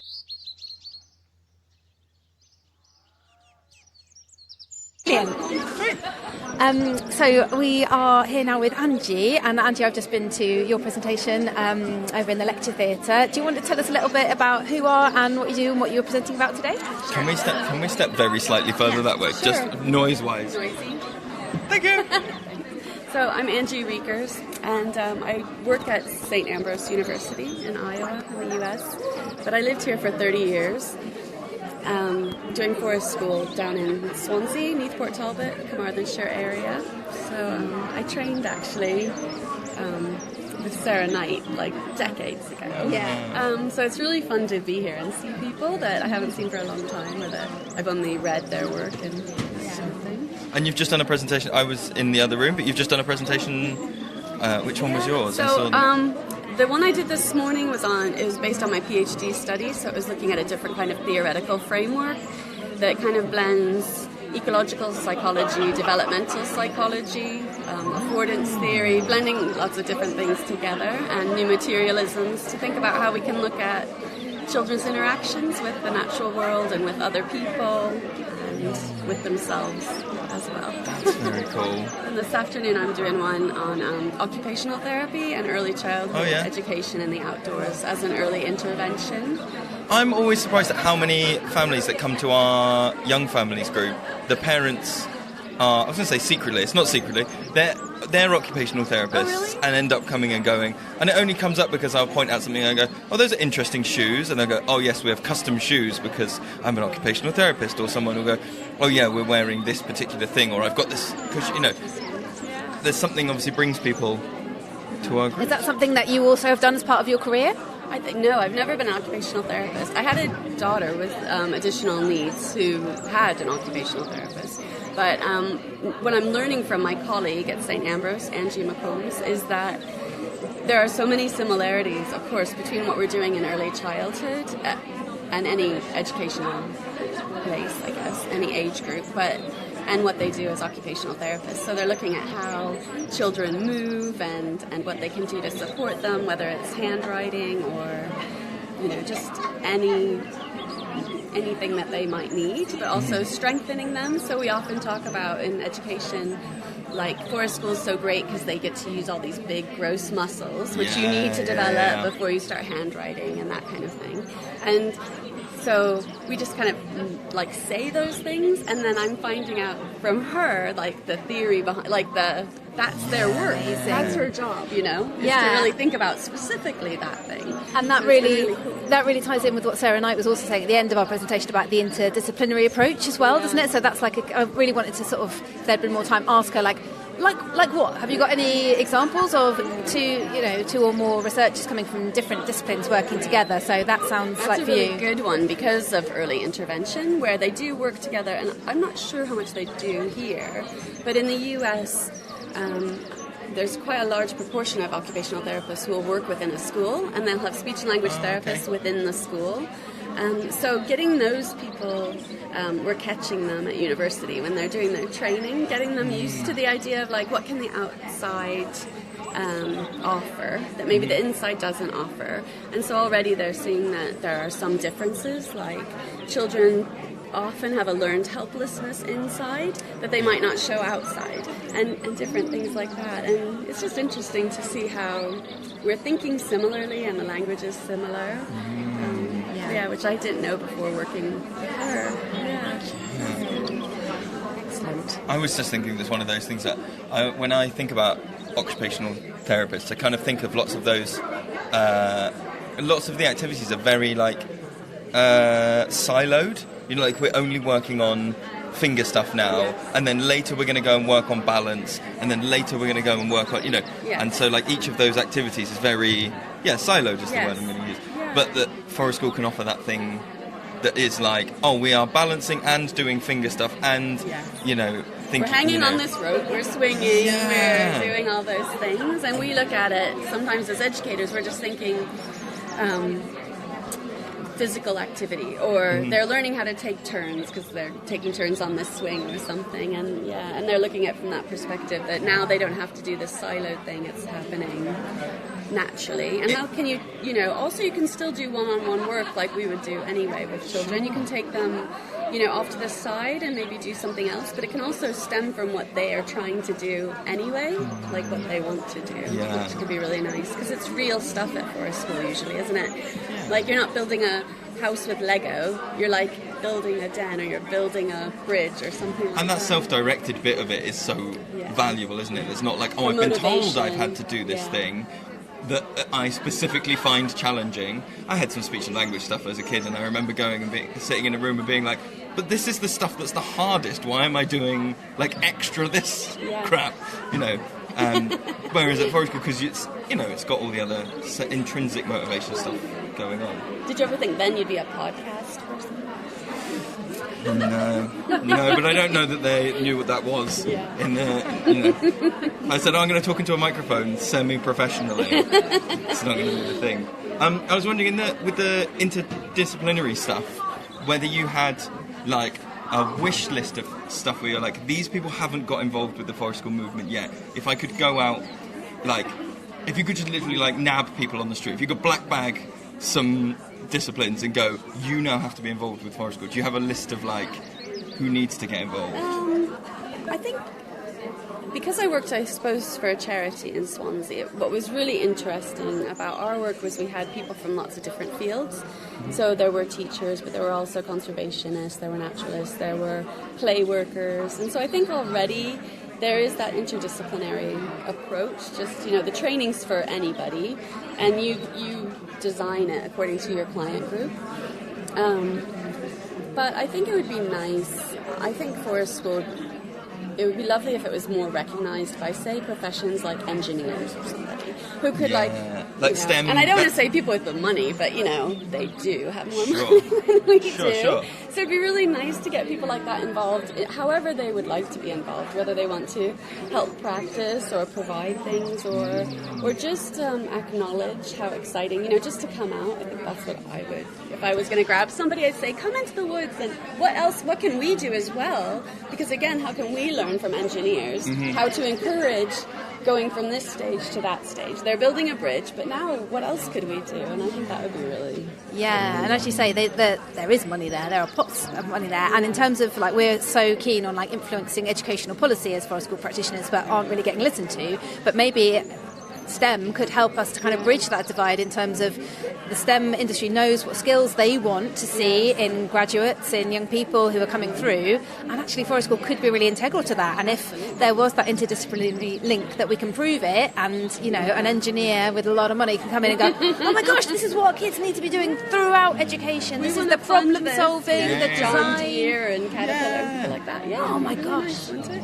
I think as well, they come in with a different perspective, which is really nice, but they can also offer things to the children, that we can't, and they could learn stuff from children. I've had little kids in my Forest School say things like they'll see men with streamers, like council people doing sawing and stuff, and all of a sudden I have 7-year-old boys and some girls going, that's what I want to do when I grow up, because they're seeing people, they're doing those things on a small scale, and then they see somebody doing it on a big scale, and it helps them to think about careers and stuff too. Yeah. So as far as STEM and STEAM, thinking about that trajectory of...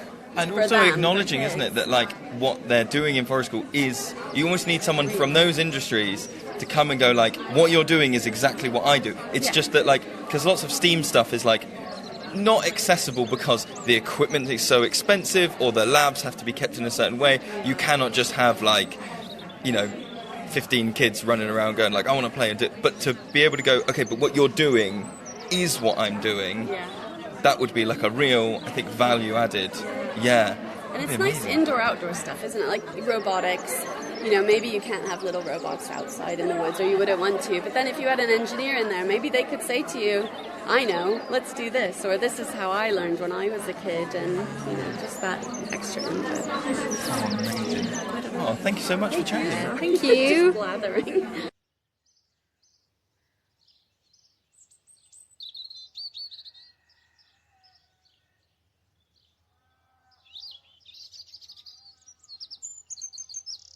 So, what were your... Because we were obviously in this uni bit, quite intense, lots of learning, and then I think you and I probably both wish that we had more chance to see more of Liverpool, the city, but we did go out in the evenings, didn't we? We did. Like first impressions of Liverpool? Had you been there before? I'd never been to Liverpool. Had you been to Liverpool before? Yeah, I've been a couple of times. So I had never been. I spent a lot of time in London in my early 20s at university. And my main impression of Liverpool was it's as built up as London, but the gaps in between the building are huge. It's it didn't feel imposing, which, obviously is a different thing when we were looking around all the red brick and the particular trades and industry that facilitated all those red brick buildings. But as a city, so spacious and lots of pedestrianised bits. We did see, didn't we, because we went out on the Wednesday night and the Thursday night, and there was a marked difference already between the nightwear of people on the Wednesday evening and then the Thursday evening. It was already starting to ramp up with some outfits you and I were seeing as we walked along the quayfront. Yeah, so good. So good. And so, as you say, the buildings being absolutely enormous, warehouses that have been converted to things, or factories and things.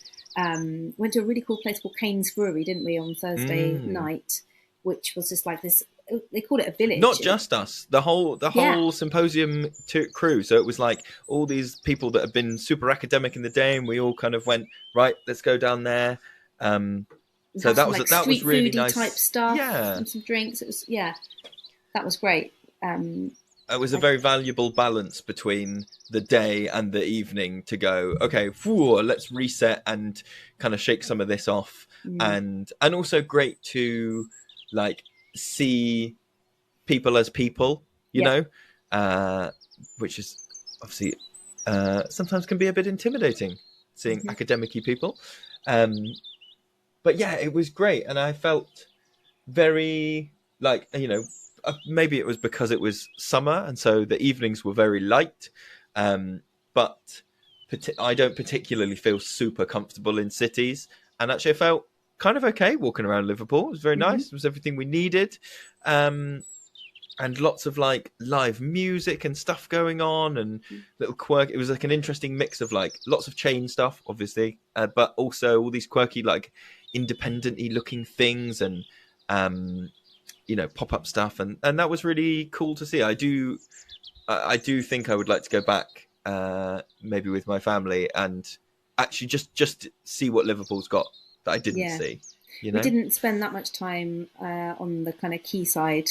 We saw the Liver building from a distance with the live birds on the top, didn't we? But we didn't. I have been down there before, but it was a long time ago, so I would definitely go back. I think there's a museum about the building of the Titanic and that kind of thing, which is interesting. Yeah. Graffiti, such cool graffiti. But then I am so from the countryside. People have done art on the wall. Look at it. Someone done a drawing on your building there.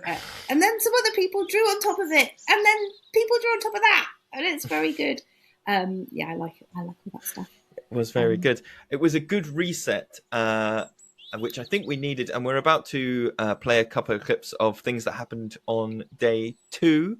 A little bit more of a summary when we were, I would say, in the thick of it. I needed at some point on day 2, I had to leave one of the presentations and go and get some tactical caffeine because, oh my God, my brain was just so engrossed and full that I was starting to go a bit, woo, okay, I want to take this in again. Yeah. Gonna need some caffeine. So yeah, enjoy.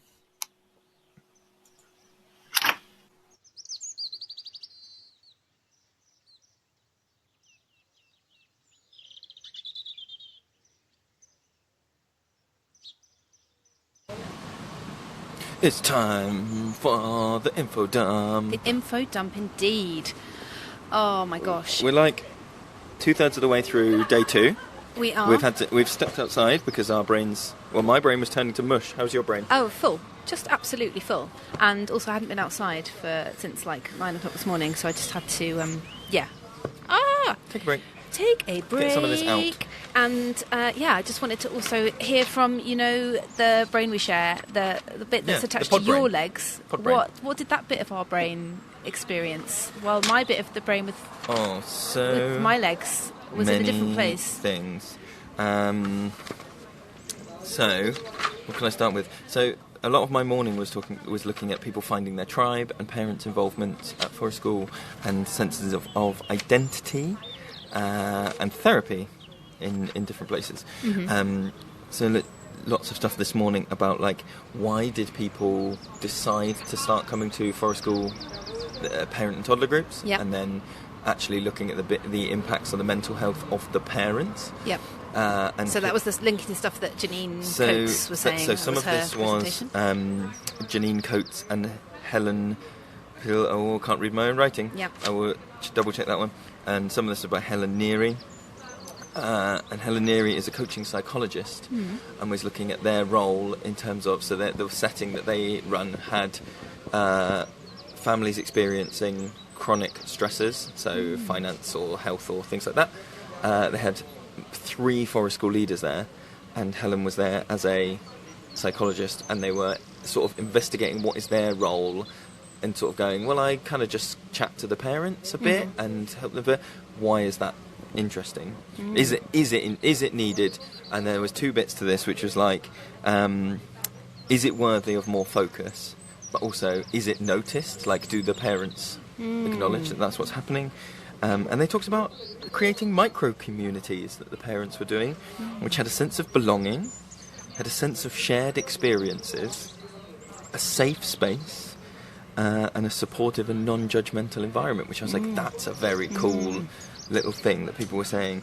And also that they had space to relax and rest, and that they were mentally absorbed in what was happening. And actually, some of Janine and Helen's work was looking at parents feeling less guilty in general about their parenting overall, that like mum guilt, parenting expectations, that the quality of the interactions that you have at a Forest School parent and toddler group made people feel like, oh, this was some good quality interaction. So saying it was in a way that some people are looking at just of how many hours did you spend with your kid. This was about like, but those 2 hours where we go to the woods are such high quality that they boost. And looking at broadening and building theory, which is the idea that when you experience positive emotions, your bandwidth for creative processing and flexibility widens. So when you are in a happy state, your mental cognizant bandwidth is wider. You're more able to deal with problems, work through difficulties and things like that, and how that impacts parenting in these groups, even if it's like the positive emotions have widened my bandwidth, and now I think I've just cracked that thing that's been getting at me all week. I wonder if we can navigate this particular developmental stage. So, like, it's a byproduct, but it's a really flipping important byproduct of having been in the woods for 2 hours with your kid. Exactly. But an interesting, like, whether people should or shouldn't be advertising this in terms of their, parent and toddler groups. Is that something that we should be making more of, or So that was all very interesting, and therapeutic spaces. What was your morning like? So I saw Angie Reekers, who we have grabbed for 5 minutes on the pod as well. So if listeners, you haven't heard her little chat yet, that will be coming up. And her studies into inter and intra relationships at Forest School. So looking at affordances, and what the environment offers a participant, but also whether or not they align with institutions' values. So how a behaviour in the woods might be like more allowable or flexible than behaviour in a classroom, for example, and actually recognising moments of alignment. So there were elements of video in the presentation where they had some children playing with a rope in a stream, and Angie invited us to speculate on what the rope was affording. Jumping over it, swaying it around. Actually, the rope meant out of bounds, but the children had ignored that, and had they ignored it? Because that was the kind of questions. Well, they hadn't really gone farther than it. They had gone further than it. They were just over it, and then they were kind of splashing the water and stuff. But then when other children came up and started engaging in the play, they were like, you can't come over this because this is actually out of bounds. So actually they were aligning with the values of the institution, in that they had if they weren't aligning in any way, they would be like, "Well, whatever." But they'd heard, they'd listened, had taken it on. They'd owned it in a different. They're almost taking on the role of the teacher and a bit more agency. And, So there were like lots of little moments like that, which were really interesting. And then, sorry, I'm just going to try and find my photos. And then I saw Joe Hume, and that was one of those presentations that just like it got very philosophical, and my mind was sort of blown. And it was a lot about how maybe we focus too much on words and language. So if we're observing, for example, we can't help but focus on what people are saying. Okay. And actually trying to turn off that a little bit and observe what they're actually doing, and trying to view the forest as an agent of activity. And so big words like third teacher kind of. Hey, did you know you can become part of the Forest School Podcast community by joining us over on patreon.com/the Forest School Podcast? You'll get exclusive access to behind the scenes content, have a chance to connect with us and with other listeners. Head over to our Patreon at patreon.com/the Forest School Podcast to find out more about what we're offering over there.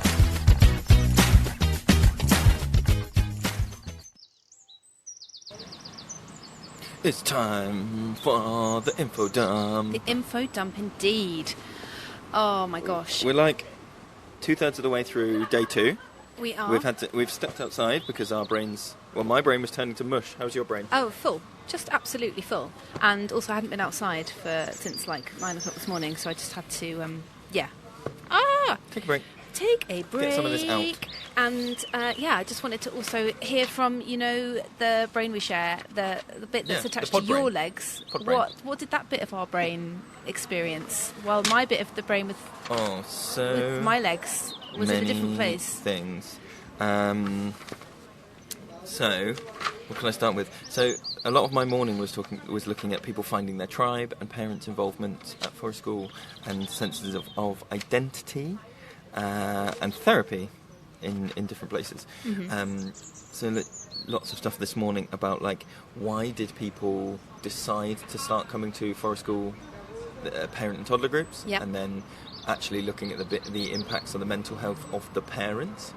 And so that was the linking stuff that Janine Coates was saying. So some of this was Janine Coates and Helen. I can't read my own writing. I will double check that one. And some of this is by Helen Neary. And Helen Neary is a coaching psychologist and was looking at their role in terms of, so that the setting that they run had families experiencing chronic stresses, so finance or health or things like that. They had 3 Forest School leaders there, and Helen was there as a psychologist, and they were sort of investigating what is their role and sort of going, well, I kind of just chat to the parents a bit and help them. But why is that interesting? Is it needed? And there was 2 bits to this, which was like, is it worthy of more focus? But also, is it noticed? Like, do the parents acknowledge that that's what's happening? And they talked about creating micro communities that the parents were doing, which had a sense of belonging, had a sense of shared experiences, a safe space. And a supportive and non-judgmental environment, which I was like, that's a very cool little thing that people were saying. And also that they had space to relax and rest, and that they were mentally absorbed in what was happening. And actually, some of Janine and Helen's work was looking at parents feeling less guilty in general about their parenting overall. That like mum guilt, parenting expectations, that the quality of the interactions that you have at a Forest School parent and toddler group made people feel like, this was some good quality interaction. So saying it was in a way that some people are looking at just of how many hours did you spend with your kid. This was about like, but those 2 hours where we go to the woods are such high quality that they boost. And looking at broadening and building theory, which is the idea that when you experience positive emotions, your bandwidth for creative processing and flexibility widens. So when you are in a happy state, your mental cognizant bandwidth is wider. You're more able to deal with problems, work through difficulties and things like that, and how that impacts parenting in these groups, even if it's like the positive emotions have widened my bandwidth, and now I think I've just cracked that thing that's been getting at me all week. I wonder if we can navigate this particular developmental stage. So, like, stage it's a byproduct, but it's a really flipping important byproduct of having been in the woods for 2 hours with your kid. Yeah, exactly. And interesting, like, whether people should or shouldn't be advertising this in terms of their, parent and toddler groups. Is that something that we should be making more of, or So that was all very interesting. And therapeutic spaces. What was your morning like? So I saw Angie Reekers, who we have grabbed for 5 minutes on the pod as well. So if listeners, you haven't heard her little chat yet, that will be coming up. And her studies into inter and intra relationships at Forest School. So looking at affordances. And what the environment offers a participant, but also whether or not they align with institutions' values. So how a behaviour in the woods might be like more allowable or flexible than behaviour in a classroom, for example, and actually recognising moments of alignment. So there were elements of video in the presentation where they had some children playing with a rope in a stream, and Angie invited us to speculate on what the rope was affording. Jumping over it, swaying it around. Actually, the rope meant out of bounds, but the children had ignored that, and had they ignored it? Because that was the kind of questions. Well, they hadn't really gone further than it. They had gone further than it. They were just over it, and then they were kind of splashing the water and stuff. But then when other children came up and started engaging in the play, they were like, you can't come over this because this is actually out of bounds. So actually they were aligning with the values of the institution, in that they had, if they weren't aligning in any way, they would be whatever. But they'd heard, they'd listened, taken it on. They'd owned it in a different. They're almost taking on the role of the teacher and a bit more agency. So there were like lots of little moments like that, which were really interesting. And then, sorry, I'm just going to try and find my photos. And then I saw Joe Hume, and that was one of those presentations that just like it got very philosophical, and my mind was sort of blown, and it was a lot about how maybe we focus too much on words and language. So if we're observing, for example, we can't help but focus on what people are saying. Okay. And actually trying to turn off that a little bit and observe what they're actually doing, and trying to view the forest as an agent of activity. And so big words like third teacher kind of Reggio Emilia stuff. New materialist post-human paradigm. Yeah, obviously. Yeah, obviously. So again, what does that mean? The idea. She started off by saying you can talk about all the benefits of Forest School that you've observed, but then a lot of if you wrote it all down and read it all, you'd be like, but actually you could get all of those things from the classroom, or all of those things from a park, whatever. And actually what is missing in those kind of like bullet pointed lists of benefits or outcomes is the forest, is like actually the forest. The forest, the entity that is the forest. Yes. So we were showing a little video of a child bringing up a stone and going, guys, is this a fossil? Is this a fossil? Yeah. And then a child scraping with a stick, and then using the stick to kind of clear the ground, and then going, yes, it's a fossil, but only I can see it because I've got 20/20 vision. You might not be able to see it, and this kind of thing. And then scraping the forest floor with a stick, and then looking at the ground, and then going, can you read this secret message that is like in the soil? There's nothing there. He's like, I can, because I've got 20/20 vision. Incredible. You can't. And so we watched it once, and obviously you can't help but focus on the language, the stories that are happening. Sure. And then we watched it again, trying to just look at the materials. So was it still on, or did you mute it? No, it was still on. Okay. And so the idea of the new materialism is actually about the things.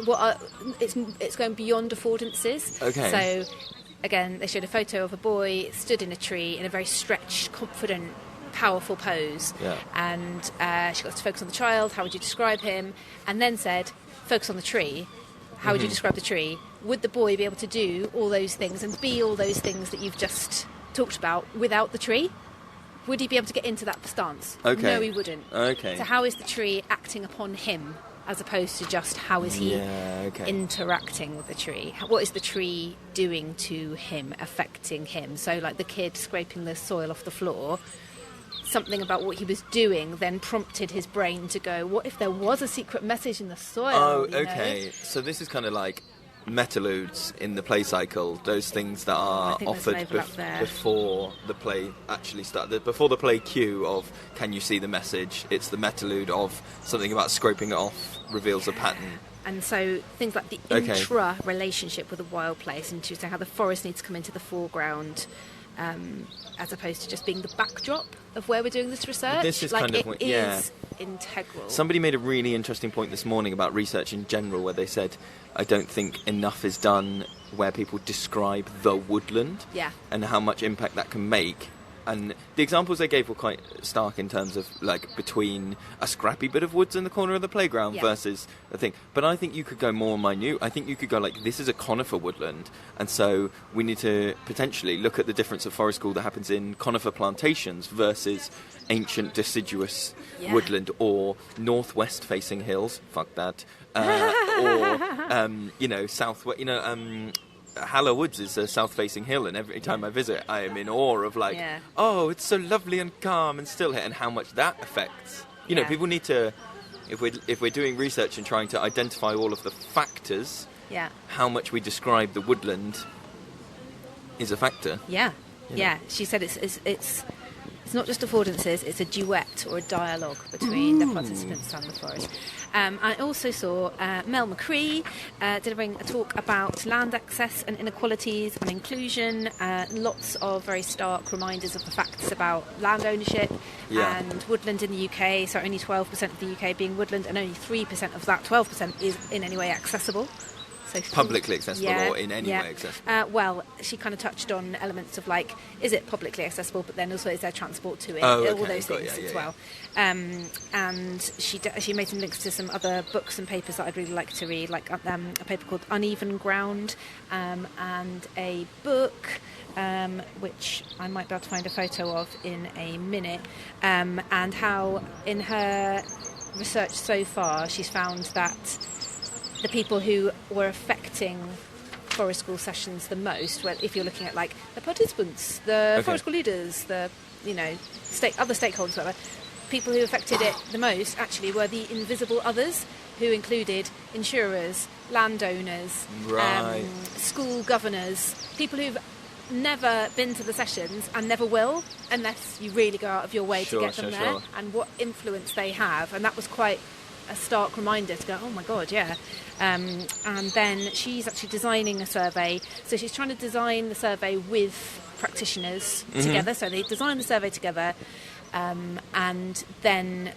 get responses to the survey, so stories about how people manage to get access to their land, whether they bought it, whether they've got agreements with landowners, whether they've got contracts drawn up, how the planning permission worked, all those kind of things. So she really invited people to contact her.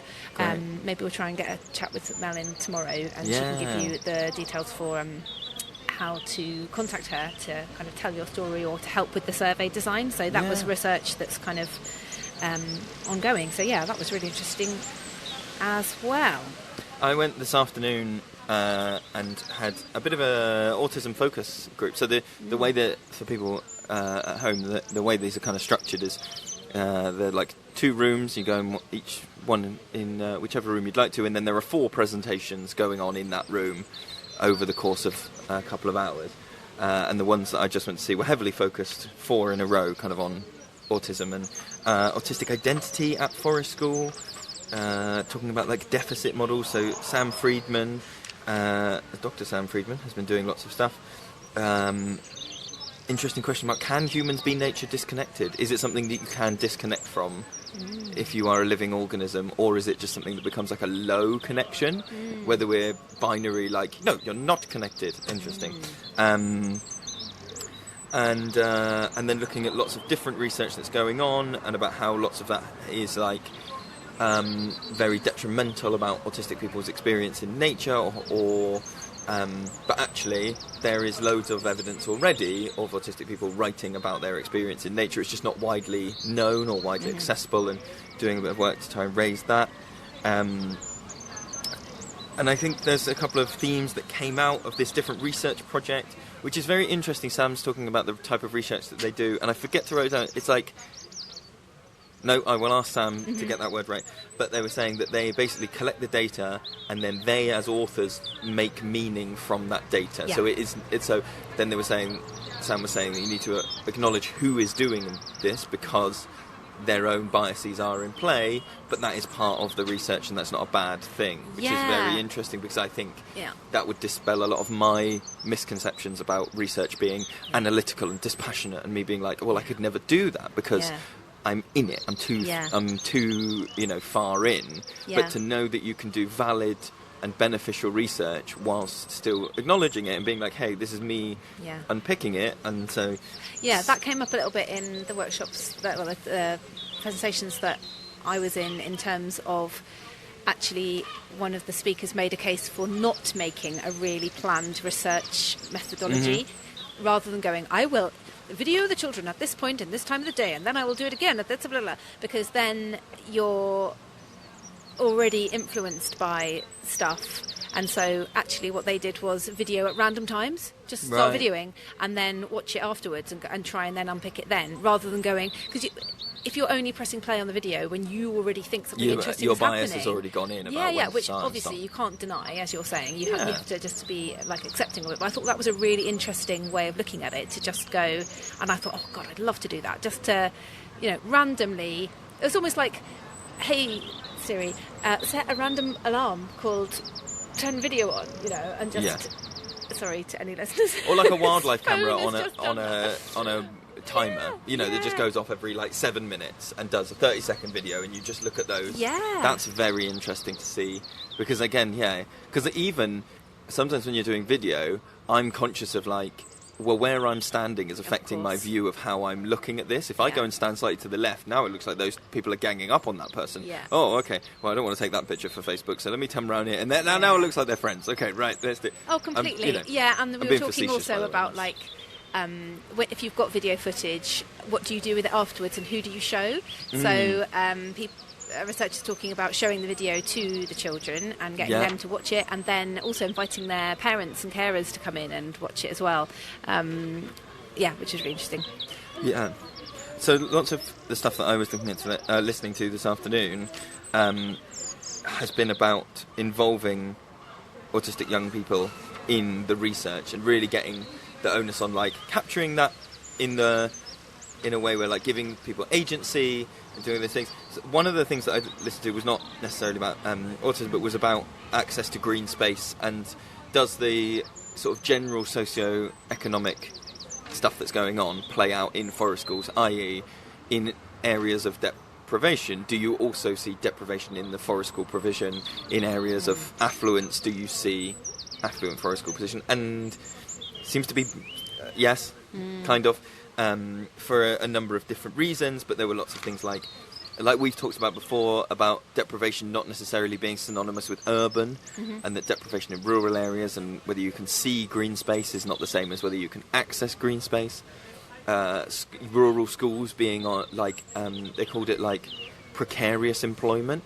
So yes, you've got forest school for now, but when that person retires, or if they decide to move schools, that school doesn't have the budget or the capacity to replace that, and so lots of programs are very delicately balanced on just one person.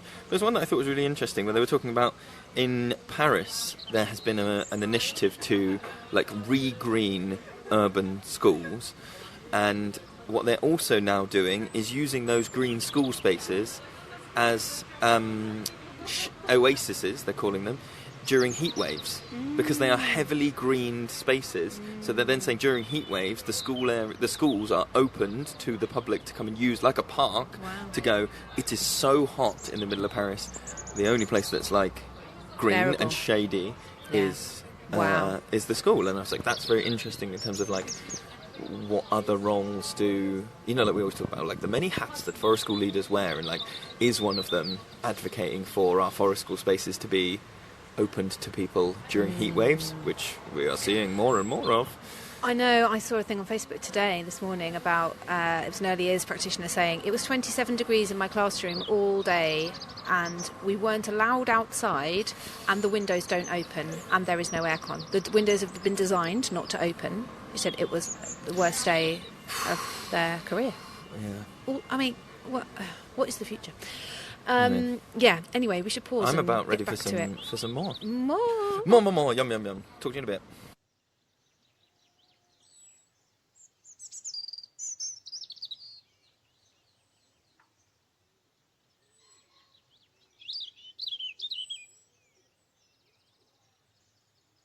So the next bit we're going to listen to is Nick, isn't it?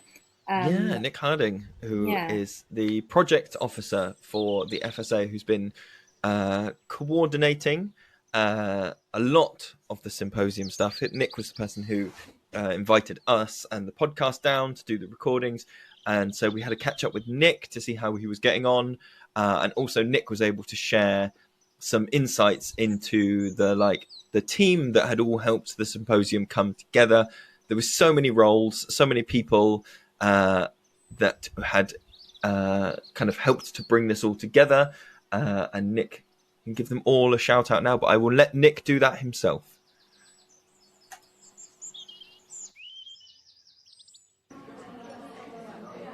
Nick's here. That's how I'm going to start things. Hi, Nick, this is Nick like your baby has been born. How are you feeling? I think it's awesome. Yeah, I've already had like so many conversations today with people that have just got like so much knowledge and so many. They're doing like really, really interesting stuff. It's mind blowing already, and we've still got 2 days left.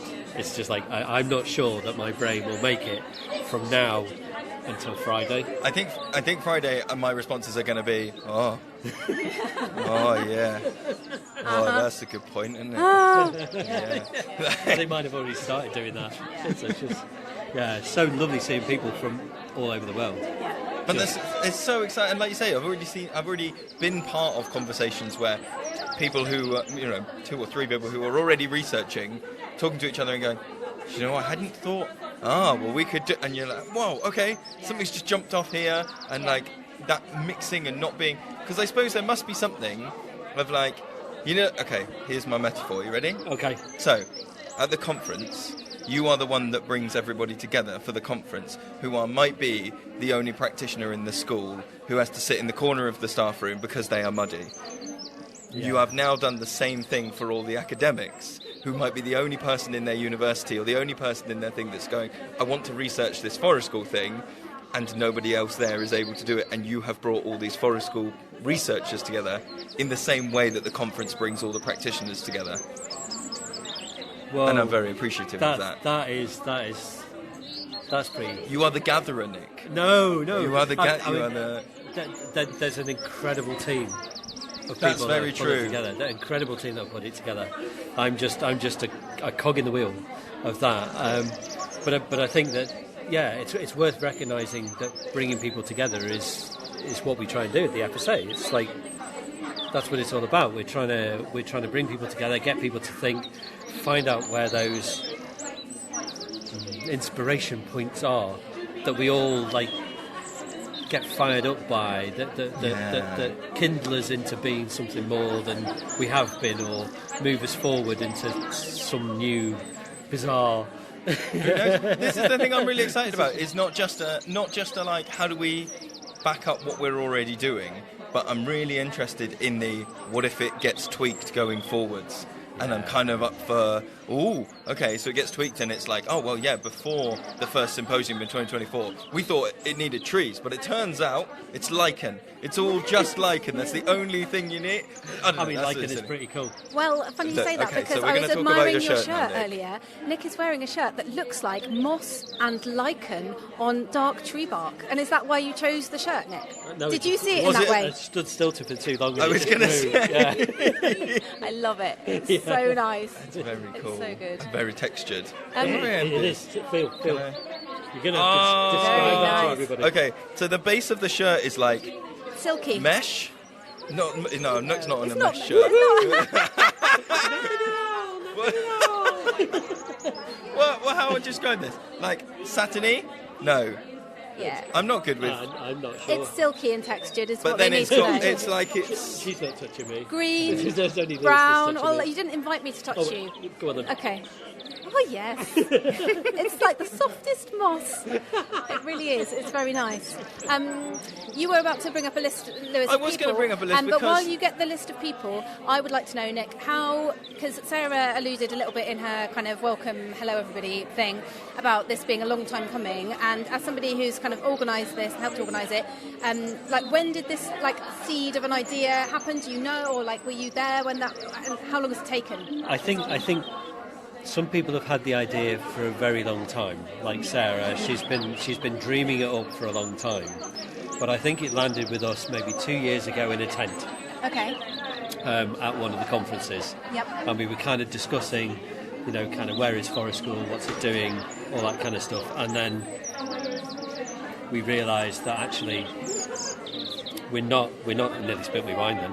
We're not joining the practitioners with the theory, and so we decided that it would be great to hear what's going on and what research is going on, and how that can affect and move Forest School forward into the future.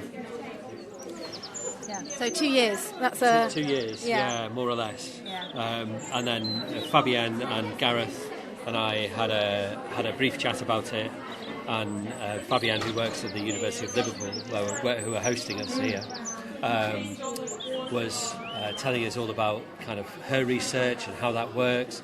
And she doesn't work in a forest school field, but it was like super interesting how listening to somebody that goes to these events, it kind of kicks off all these ideas, and it's kind of like a static brainstorm thing where you get little points of interest that pop up.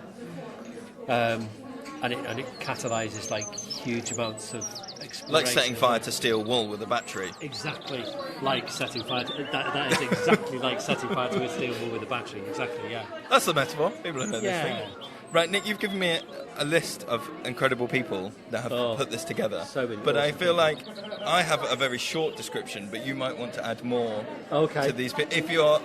I'm happy with that. So, we've got Mimi, who's been Oh. doing all the social media and the marketing. So Mimi's awesome. So Mimi's been doing the social media for the conference, but also for the Forest School Research Symposium, and that has been integral in keeping me sane. By reaching out to people. She's been reaching out to a lot of her contacts. She's got contacts all over the place, reaching out to her contacts and pulling people in, but also getting the message out to people. Super important. And we've got to remember that the FSA is reaching outside of its comfort zone with this event. Yeah. We're reaching into a completely different world. It's like plunging your hand into a fish tank full of algae and you don't quite know what's there. But Mimi's kind of been able to kind of shine a bit of a light and give us a net and kind of catch a few people here and there, and that's enabled us to create a really nice kind of community feel to the development of the thing. Yeah. So she's awesome.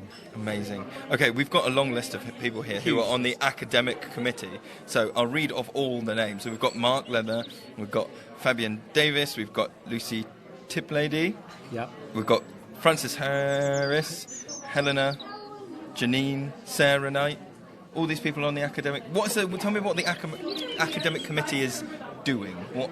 So the academic committee have a really important job. So they look at the research that's submitted to the symposium, they work out where it fits within our programme, and they create a series of sessions that create interlinked research that's going on.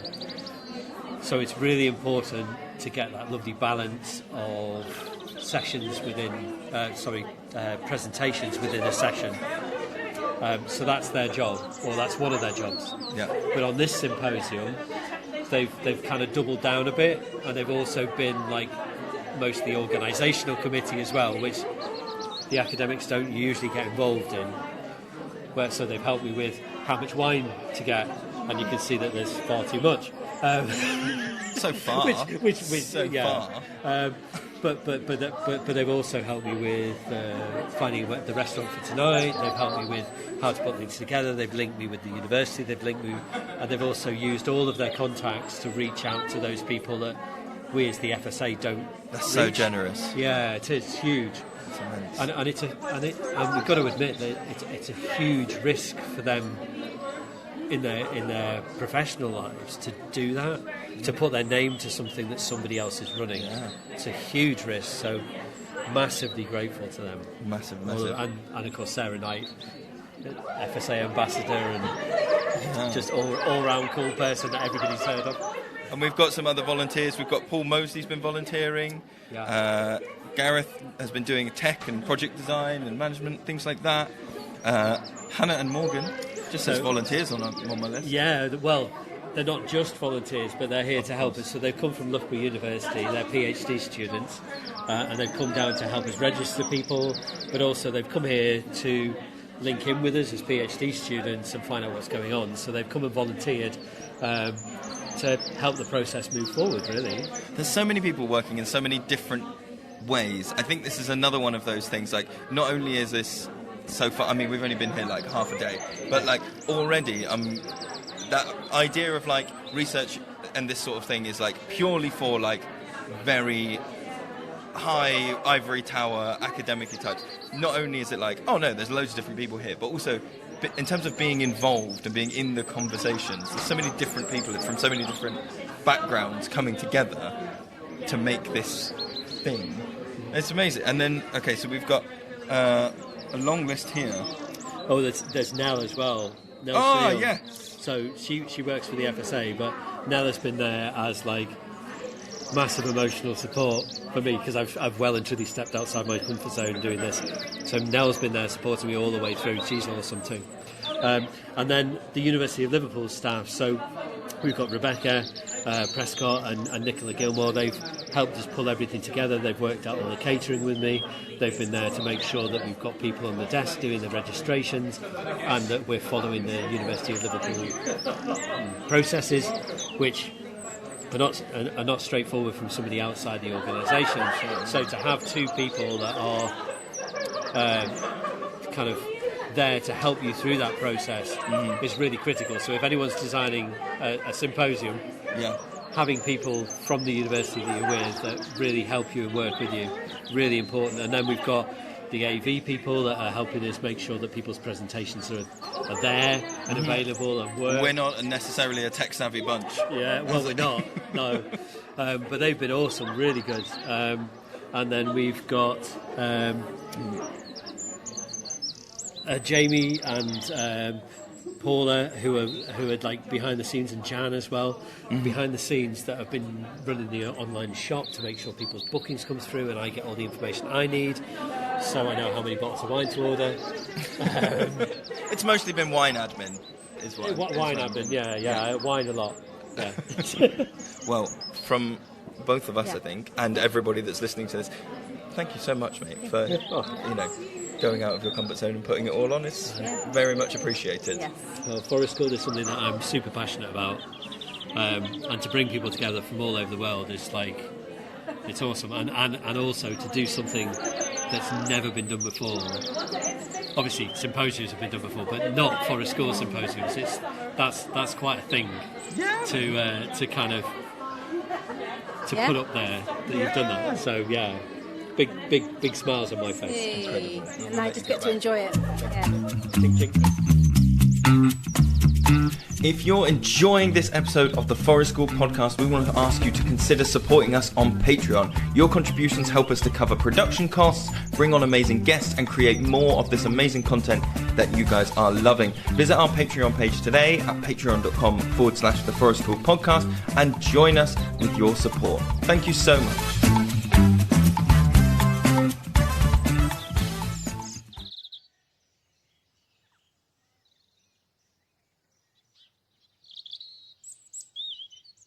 So then, yeah, go on. Yeah, that's the majority of our little clips from the thing. So we're now kind of in this position of summarising. You and I are flicking back through notebooks, flickety flick. Everybody loves them. Yeah, finding some amazing little phrases like. Tell me a phrase from your book. Diffractive narrative. Auto-ethnographical approach. New materialist perspective. Shit, I didn't expect a second round. I've written the confidence to say it's not measurable! ! Meaning you can't actually research for a school, actually. It's not measurable. Okay, what about this as core components of potential? Someone posited that the core components of Forest School might be that the participants are active, agentive, which is a word I hadn't come across, and competent. I like those. There's 3 little things. Nice. Yeah. I went to an interesting presentation by Hayley Bullard, who was looking at the revisionist approach and the kind of links between Froebelians, as in Froebel, who invented kindergartens, and the Forest School movement. So talking about how far we stray from the core ethos of the origins of something, and then being revisionist and going back and looking at it and going, hang on a minute, we've lost this. We need to go back to this, or do we? And that was interesting, and that kind of like link between what happened with Froebel and what's happened with Forest School. Went to a presentation by Gidit Hall about Forest School in Israel. Went to Frances Harris's other presentation about journeys through Forest School. She looks like hopefully she's going to be publishing that in an article over the summer, fingers crossed, and that will make a really good read, especially for those people perhaps studying at level 3 level, or for trainers who are introducing their students to Forest School research. I think that will be a really good article to read for that, for sure. Any kind of notable things that you wanted to talk about there besides your notes? I would like to talk about Salima's keynote speech, all about the kind of, I was going to say the history, but it was more like the evolution of how, what we would call Forest School, over there they're calling forest pedagogy, how it's evolving there, different kind of things. Salima's going to hopefully come on and do a whole episode about this, but there was so many like little insights into like, we chose to do it this kind of way, or like we had seen this happen in the UK and so we decided to do it exactly that way, or to go, we're actually going to do a completely different thing. And that was really enlightening and kind of like so like healthy to hear these other ways of doing that thing and to take them on board and go, actually some of this kind of resonates, or I have more questions about that thing. That's kind of intriguing. But to hear about this country where this movement is happening organically and in a very different way to the way it has and is happening here was hugely impactful. I think that's the one that's from the third day that's had a big impact on me. Did you go to, I don't think you did, I went to Joan Whelan talking about the Irish Forest School Association as well. I missed that one. I was in the other room. That was, again, very interesting in the same way, to hear about how Forest School's grown in Ireland and about the decisions they've made about how to make it really place specific and not just important. And that was talked about quite a lot, actually, wasn't it? Mark Leather in his presentation talked about colonialism and the dangers of just going, right, this is what we do in the UK, even though we've taken this idea from Scandinavia.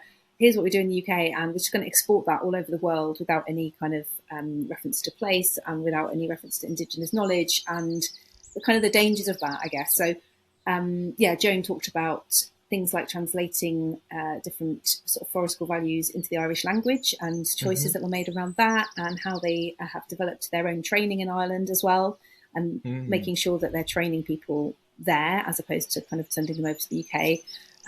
That was really interesting. Other things I saw Sarah Burton talking about critical disability theory. That was really great, and her work with emergent neurodivergent children.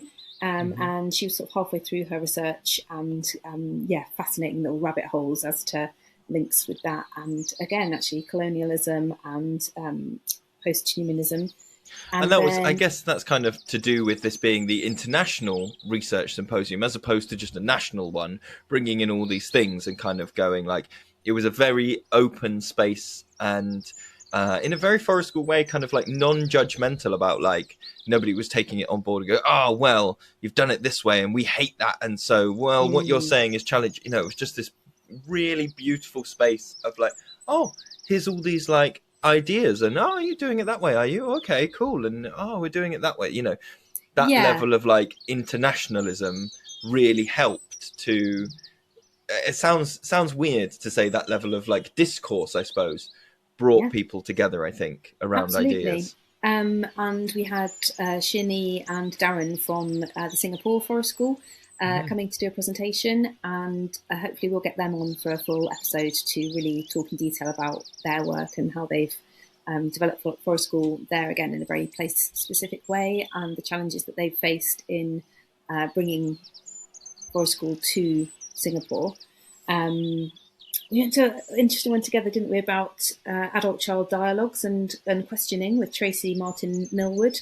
We made some notes about that in terms of actually... It was very interesting. There was some stuff about like, what are the perceptions of what does child-led mean? And then there was some research being done about the types of questions being asked and were they real questions or not real questions. And again, pseudo questions. Pseudo questions, pseudo experts, all these things. But again, I would like to do a full episode on that one. I think I've come home.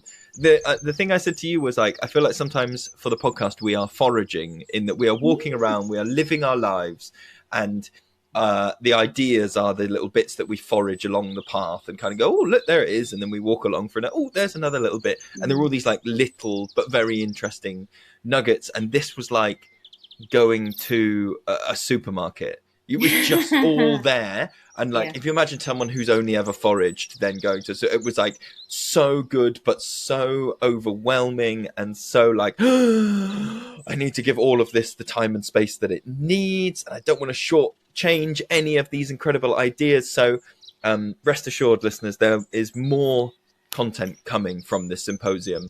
Can I just mention a couple of things? Absolute jazzy nerds before. Oh my God, you don't know what's coming.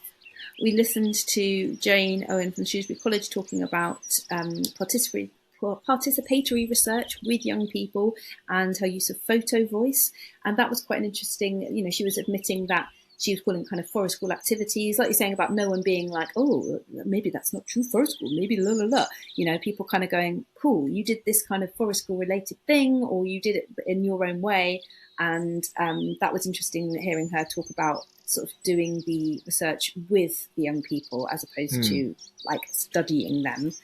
That was good. And then I also went to see Lauren Bourne from the University of Lincoln with her information about the National Survey of Autistic and Non-Autistic Learners and professional perspectives of that.